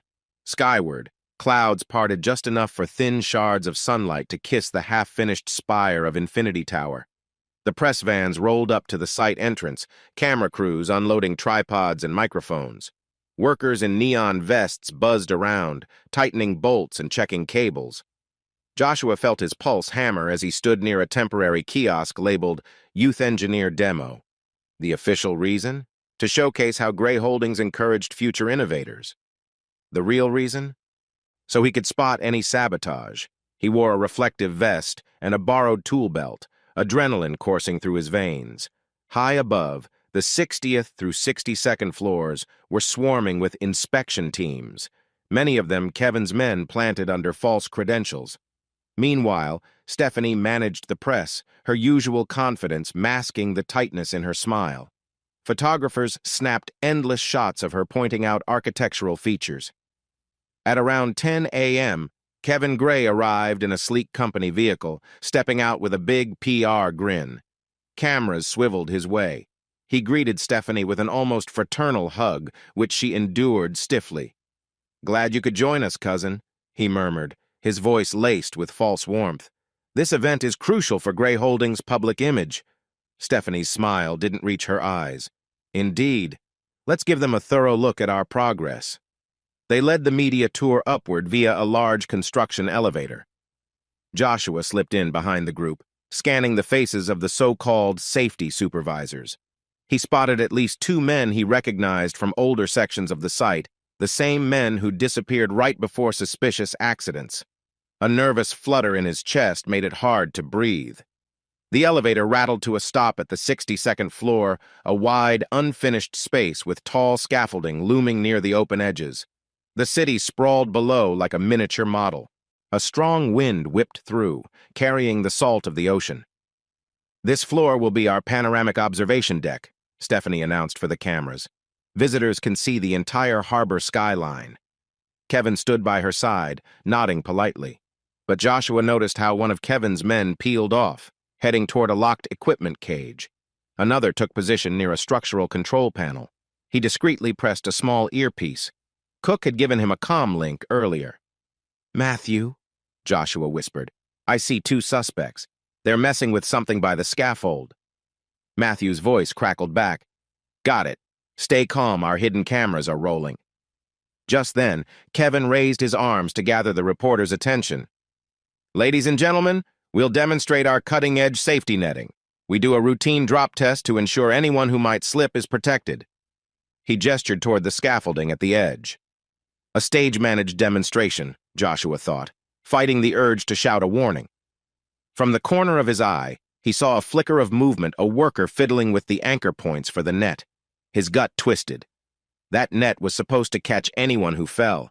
If it was sabotaged, he hurried toward the back, hoping to get a clearer line of sight. One of Kevin's guards stepped into his path, glowering.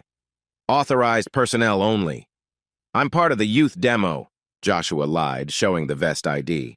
"Stephanie wants me to—" "Scram, kid!" the guard snarled. Tension spiked. Joshua ducked sideways, edging around a support beam.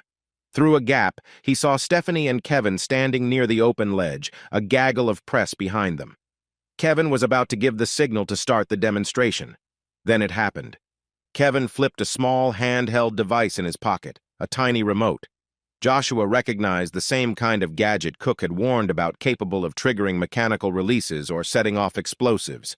The scaffold vibrated, bolts popping free with a metallic screech. A chunk of the platform tilted. Several reporters gasped, stepping back. Stephanie lost her balance, arms pinwheeling as the floor section threatened to break away. Without hesitation, Joshua lunged forward, weaving around the guard. "Stephanie!" he shouted. The net below was sagging, half detached from the support cables. If she fell, it wouldn't catch her. In a flash, Matthew Cook burst from behind crates, camera clutched in one hand, a security badge in the other. "Stop!" he barked at the men by the control panel. But one of them pressed a button, sending another jolt through the scaffold. Kevin, smirking like a predator smelling blood, reached for Stephanie, pretending to help but really pushing her further off balance. She stumbled, teetering dangerously at the floor's edge. Cameras flashed in horror. Joshua hurtled a loose beam, grabbing at Stephanie's wrist just as she slipped. "I've got you!" he wheezed. He yanked her back with every ounce of strength, muscles screaming. The scaffolding lurched again, threatening to plunge them both. From behind, Cook rushed in, snapping cuffs on one of Kevin's men before swinging his arm around Kevin's waist, trying to yank him away. The remote fell from Kevin's hand, clattering across the floor. "Game's over, Kevin," Cook snarled. Kevin roared, twisting free. He shoved Cook aside and lunged to grab Stephanie again. "Stay out of this!" Joshua braced his feet, still holding Stephanie's arm. The wind howled, carrying the city's roar a dizzying distance below. In a heartbeat, Kevin raised a fist, ready to knock Joshua loose. But Cook tackled him, driving him away from the ledge. They staggered into the scaffold, sending sparks and debris everywhere. By now, the press was screaming, cameras capturing every angle. Some cowered behind toolboxes while a few braver souls kept filming. Sirens blared below. The scaffold let out a final deafening groan as a section tore free, clanging down the side of the tower in a shower of sparks. With a final surge, Joshua pulled Stephanie onto stable ground. They both collapsed, panting. Kevin, pinned under Cook's knee, spat curses. Security agents in dark uniforms rushed onto the floor, taking control. Kevin Gray was dragged upright, hair disheveled, face twisted in fury. Cook flashed official credentials, announcing, "You're under arrest for attempted murder, sabotage, and conspiracy." Stephanie, trembling, stood. She locked eyes with Kevin, a mix of betrayal and sorrow in her gaze. "You tried, you nearly—" She couldn't even finish her sentence. Kevin spat on the ground. "You had it coming." Around them, reporters recorded every second. A wave of shock swept through the crowd. The monstrous truth was laid bare. Kevin Gray, co-heir of Gray Holdings, had staged multiple attempts on Stephanie's life, and now the entire city and perhaps the world had the proof. Joshua slipped away from the scene, dropping into a corner to catch his breath. His hands trembled, adrenaline surging in his veins. He felt a reassuring hand on his shoulder, Matthew Cook, giving him a nod of respect. "Kid, you did it again. I'd say you're Ironhaven's bravest soul." Joshua shook his head, sweat and dust streaking his face. Just glad everyone's safe." Far below, the tower vibrated under gusting wind, but still stood an unfinished monument now shining in the glare of truth. And as Kevin was led away in cuffs, the final act of this deadly family feud played out before every camera lens in Ironhaven. Within an hour, the news had exploded across every channel. Kevin Gray arrested for attempted murder of CEO Stephanie Gray. "Heroic teen saves her again," the headline screamed. Helicopters circled Infinity Tower, capturing live shots of Kevin being escorted into a police van. Workers gathered in hushed clusters, stunned that the sabotage rumors were all true. Stephanie, leaning against a half-finished wall, let the medics check her for injuries. Bruises blossomed on her arm, but otherwise she was okay. She glanced at Joshua, tired, grimy, but unhurt. Their eyes met with mutual relief. Cameras flashed. A trio of reporters rushed up. "Miss Gray! Miss Gray! Can you comment on your cousin's arrest?" Stephanie straightened, swallowing a tremor in her voice. "All I can say is that justice will be served. Kevin Gray's actions nearly cost lives. Thanks to the quick response of my security team and the bravery of Joshua Winston, we prevented a tragedy." She reached out, gently guiding Joshua into the frame. He flushed, glancing at the sea of microphones. I'm no hero, Reporters bombarded him with questions. How did you know what Kevin planned? Weren't you afraid? He shifted nervously, recalling the swirling chaos. I don't know. Maybe I was scared. But if I see someone about to fall, I can't just stand back. A wave of applause broke out among some onlookers. Cameras continued to flash. In that whirlwind of praise, Joshua's thoughts turned to his family, what they'd endured, how they'd been forced into the spotlight. But now, with Kevin exposed, maybe they could finally live without fear. Matthew Cook stepped in, producing a file of evidence. We have surveillance footage, financial records, confessions from compromised foremen. Kevin Gray orchestrated multiple attempts on Miss Gray's life. It's all here, he declared. A stunned hush fell over the reporters. One asked softly, "Why would he do that? Their family?" Stephanie's eyes shone with a mix of pain and resolve. Greed, power, resentment. It's complex, but that doesn't excuse it. Across the floor, Paul and Melissa Winston arrived, relief etched in every line of their faces. They rushed to Joshua, hugging him tight. Rachel dashed up moments later, tears of joy glistening in her eyes. Stephanie invited them to stand beside her for a brief statement, cameras still rolling. The Winston family, they exemplify integrity and courage in Ironhaven. Because of them, this tower still stands, and so do I. A murmur of agreement swept the crowd. Paul swallowed hard, trying not to look overwhelmed. Melissa smiled through a sheen of tears. Rachel placed a hand on Joshua's shoulder, beaming. As the immediate frenzy subsided, paramedics, security, and construction staff all began clearing the area. Kevin Gray had already been driven away in the police van. The once beautiful morning sky now gave way to parted clouds, revealing a brilliant sun that streamed through the tower's unfinished windows.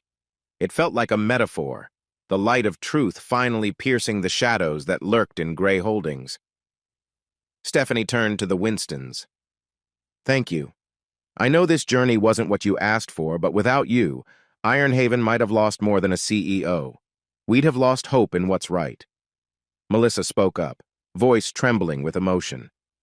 We're just glad you're safe, and that we can stop looking over our shoulders. Paul released a long breath.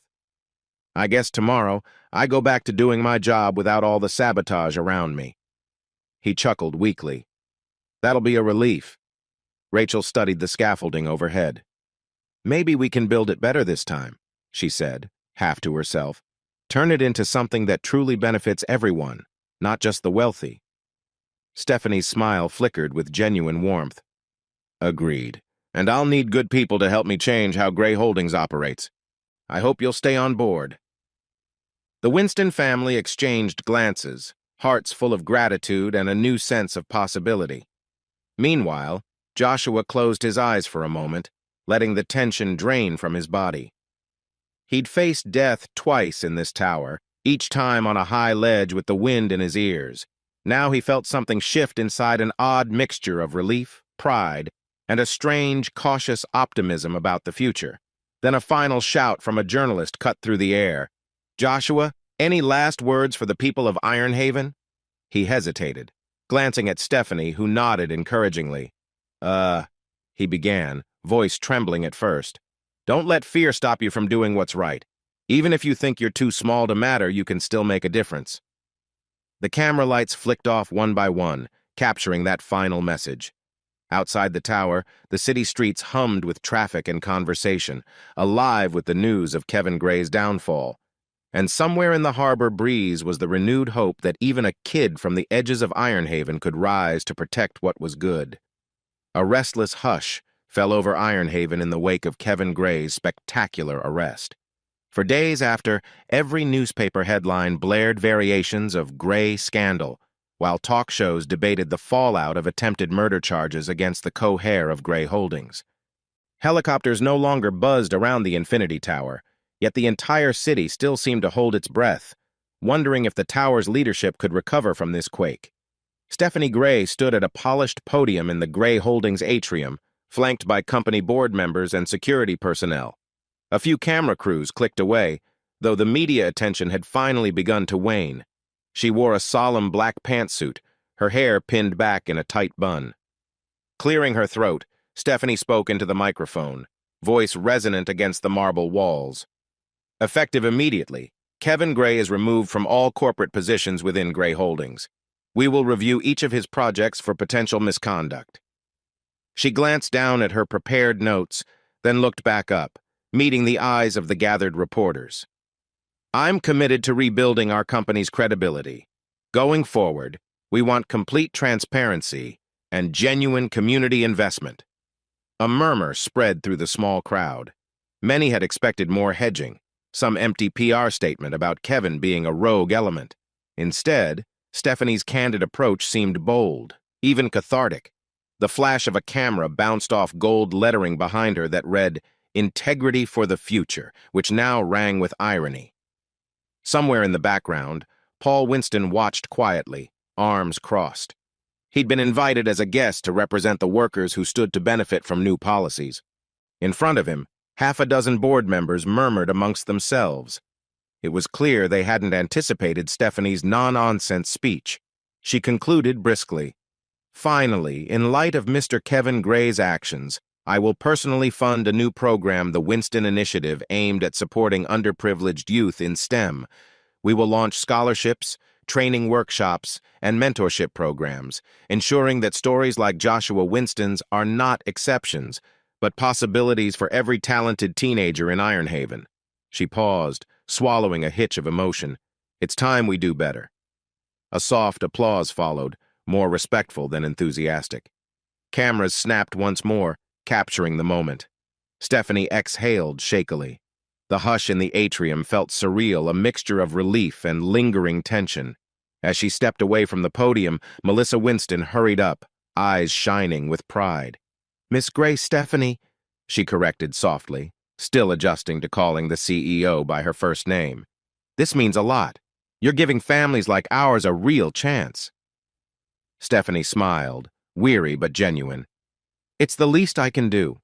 Your family risked everything to stop Kevin's plot, and I refuse to let that sacrifice go to waste." Nearby, Matthew Cook loitered in the corner, discreet as ever, scanning the room for any final signs of sabotage. He gave Stephanie a nod of approval. The threat was gone, but the city's faith in Gray Holdings still hung in the balance. Rebuilding trust would be an uphill battle. Ironhaven itself echoed with unease. In the days following Kevin's arrest, rumors of other shady dealings surfaced: unfinished community projects, underthinkable payments, manipulations of local politicians. But with each rumor, the new wave of transparency from Gray Holdings forced disclosures, apologies, and reparation plans. Bit by bit, the corporate structure cracked open, letting in fresh air. That afternoon, as storm clouds gathered beyond the tower's reflective glass, Stephanie walked the Winstons out. She placed a gentle hand on Joshua's shoulder. "Don't forget, your family has a meeting with our legal team tomorrow to finalize the scholarship and the new contract for Paul." Paul blinked, still unused to such generosity. "You've done more than enough already, Miss Gray." She shook her head. "We're just getting started. The tower might be half finished, but the real work correcting our mistakes begins now." A gust of wind whipped through the open entrance, carrying a hint of the sea. It smelled like change, sharp and briny, stirring everyone's sense of possibility. Ironhaven was on the brink of transformation, one that might finally bridge the gap between the glitzy corporate district and the neglected harbor homes. And as Joshua followed his parents onto the crowded street, a swirl of emotions churned inside him: relief, pride, uncertainty. He'd been a kid in the background, thrust into the spotlight, saving a powerful CEO not once but twice. Now, people looked at him with awe and sometimes resentment. He wondered if he'd ever get used to the new reality. For now, though, he just wanted to see if the promises made today would truly reshape the city he loved. 3 weeks later, under a blazing afternoon sun, a small stage was set up at the base of the once infamous Gray Infinity Tower. Public officials, local residents, and construction workers gathered around. Plastic chairs formed rows. A temporary podium stood at the front. The crowd murmured with curiosity, some holding umbrellas against the relentless heat. Stephanie Gray took the stage in a crisp, white blazer, wearing a calm but resolute expression. Joshua, Rachel, and their parents, Paul and Melissa, sat in the front row, along with Matthew Cook and a handful of newly promoted Gray Holdings staff. The hum of chatter died down as Stephanie cleared her throat. Thank you all for coming.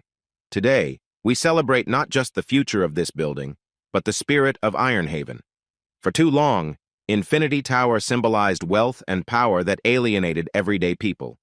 That changes now. She paused, gazing up at the soaring metal skeleton. Workers dangled from harnesses far above, welding final panels onto the upper levels. From this day forward, she announced, this structure will be known as Winston Rise Tower, a tribute to the courage of Joshua Winston and the entire Winston family, whose actions saved countless lives. A round of applause and cheers rippled through the crowd. The Winstons exchanged shocked looks. Nobody had told them the name was official. Even Rachel, usually poised, blushed deeply, half hiding behind her older brother. Stephanie gestured to a large tarp. We're unveiling a new plaque, and soon, a redesigned entrance that reflects our commitment to community uplift. This tower will offer public spaces, learning centers, and resources, not just executive offices. She turned to wave at the onlookers, her voice ringing with genuine passion. Because Ironhaven belongs to all of us dock workers, corporate employees, students, families. Everyone deserves a chance to rise. Workers tugged the tarp down, revealing the new name in bold steel letters. Winston Rise Tower. Cameras clicked like a frenzy of cicadas. The crowd cheered louder. In the front row, Melissa covered her mouth with trembling fingers, tears welling in her eyes.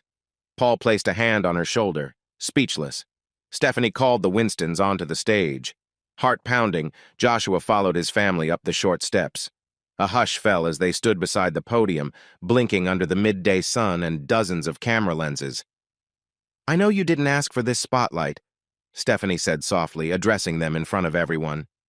But your resolve, your selflessness, showed us that real bravery knows no class or status. Paul, Melissa, Rachel, Joshua, you've reminded us that change begins when someone stands up for what's right. She smiled warmly. Thank you. The applause felt thunderous, echoing around the steel beams. Joshua's ears roared. Rachel caught his eye and mouthed, This is crazy! He nodded, choking up, unable to form words. Then, in a moment of quiet solidarity, the four Winstons joined hands, gazing over the crowd. Matthew Cook, standing off to the side, snapped a discreet photo on his phone. He'd spent years exposing corruption and darkness, yet here, amid the bright day and the roar of applause, he felt a rare optimism. The city he'd once thought irredeemable showed signs of a new dawn. Shortly after, the ceremony ended.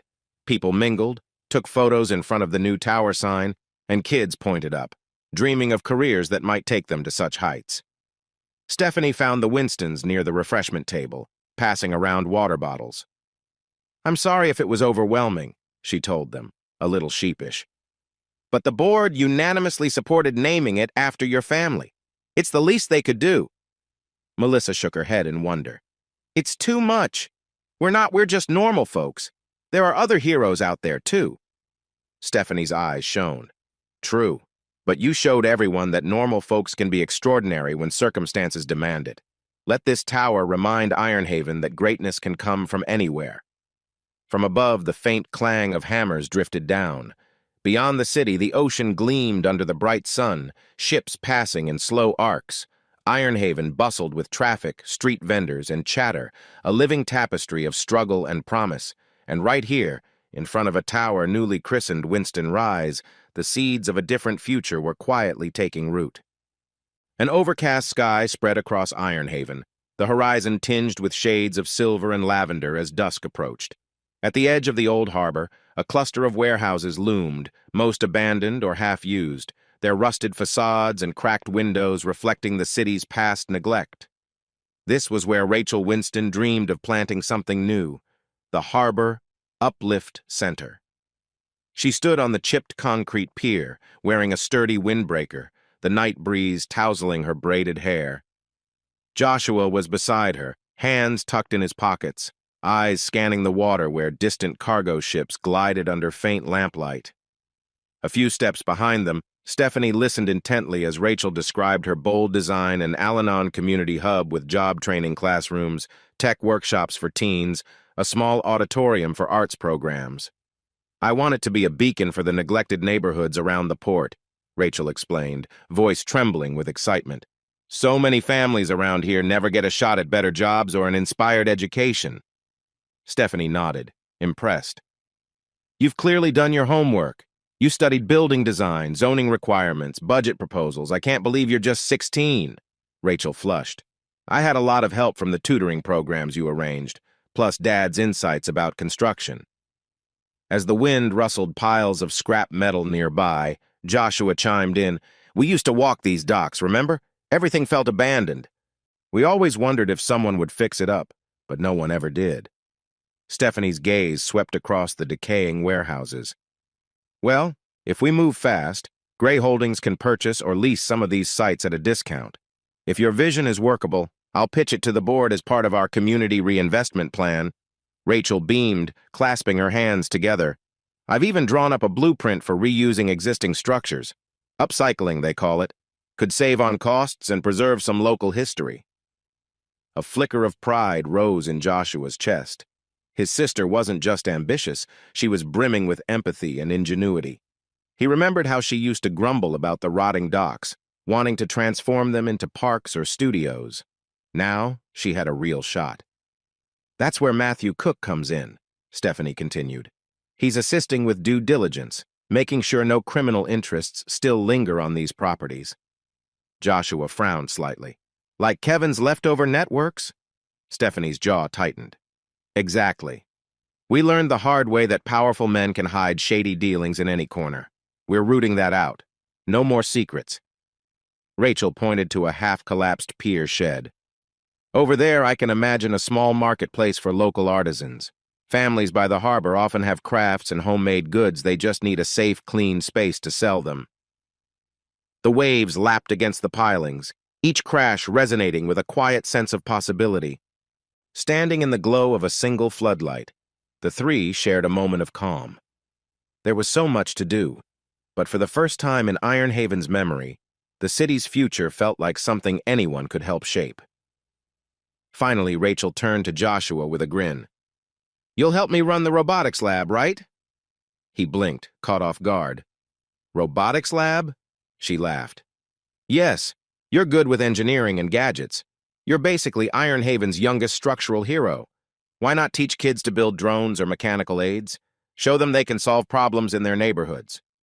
A slow smile crept across Joshua's face. That sounds cool, actually. Stephanie watched them affectionately. You know, this is exactly the spirit I hope to nurture with the Winston Initiative young minds harnessing big ideas for real social impact. If your plan for the Harbor Uplift Center goes forward, you'll inspire countless kids who think they're stuck in these rundown neighborhoods forever. Rachel inhaled the salty air, eyes shining. Then let's do it. Let's make Ironhaven the city we know it could be. In the distant gloom, the outline of Winston Rise Tower stood tall against the sky, a gleaming reminder that new stories could be written. From the crumbled pier to the new tower, Ironhaven was bridging gaps physical, economic, and emotional one determined step at a time. 1 year later, Ironhaven glowed under a brilliant summer sun. The transformation in that short span felt almost miraculous. Improved roads, newly painted murals near the harbor, and signs advertising upcoming community projects. The city still faced challenges. Inequality didn't vanish overnight, but there was an undeniable sense of forward momentum. A festive crowd gathered on the rooftop terrace of Winston Rise Tower, now completed and fully operational. Its sleek glass panels and sustainable design wowed visitors, including journalists and foreign investors curious about the tower's rebirth. But today's event wasn't about corporate deals. It was a community celebration, marking a milestone of change. Up at the highest level, a spacious viewing platform offered 360-degree vistas of Ironhaven, from the gleaming corporate center to the revived docklands. Balloons and colorful ribbons decorated the edge rails. Soft music played from portable speakers, and catering tables brimmed with local cuisine, fresh seafood, spiced rice dishes, and sweet pastries. Joshua Winston, now 15 and a couple of inches taller, stood by a newly unveiled statue near the elevator doors. Cast in bronze, it depicted a young figure leaning out, hand extended, mirroring the moment he'd rescued Stephanie that first time. A plaque read, "Courage rises from every shore." He felt a swirl of embarrassment and pride. People crowded around, snapping photos. He sensed someone approach, turning. He smiled as Rachel appeared in an elegant blouse, carrying a folder stuffed with Harbor Uplift Center blueprints. "Quite a crowd, huh?" She grinned. "It's insane, but awesome. Mom and Dad are down in the main hall chatting with the mayor." "Can you believe that?" He shook his head, overwhelmed at how far they'd come.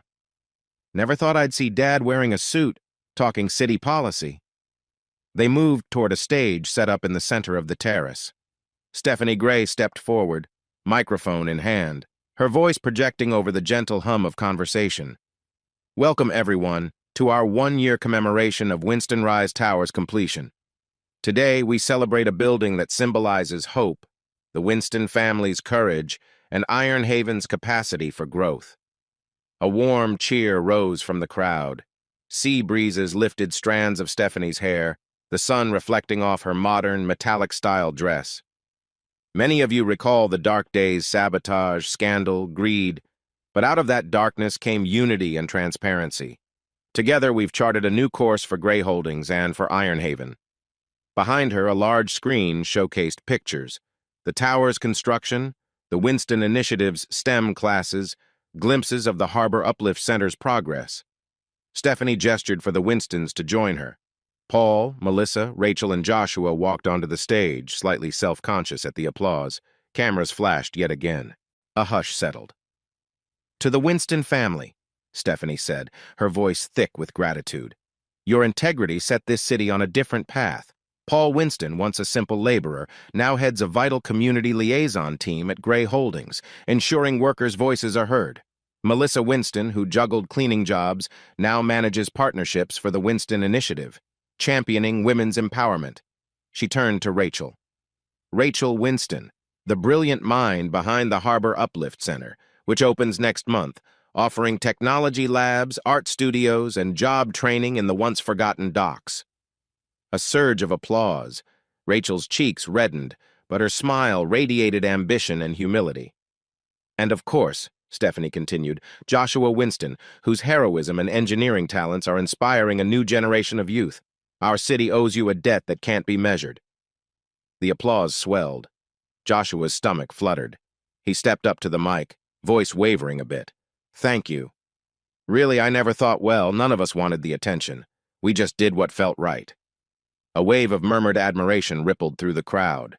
Some in the back clapped vigorously, while others wiped away tears. The statue behind them glinted in the sunlight, a tangible reminder of how one act of courage had reshaped lives. Then, at Stephanie's nod, an assistant unveiled another plaque. "In honor of the Winston family and the people of Iron Haven, so all may rise."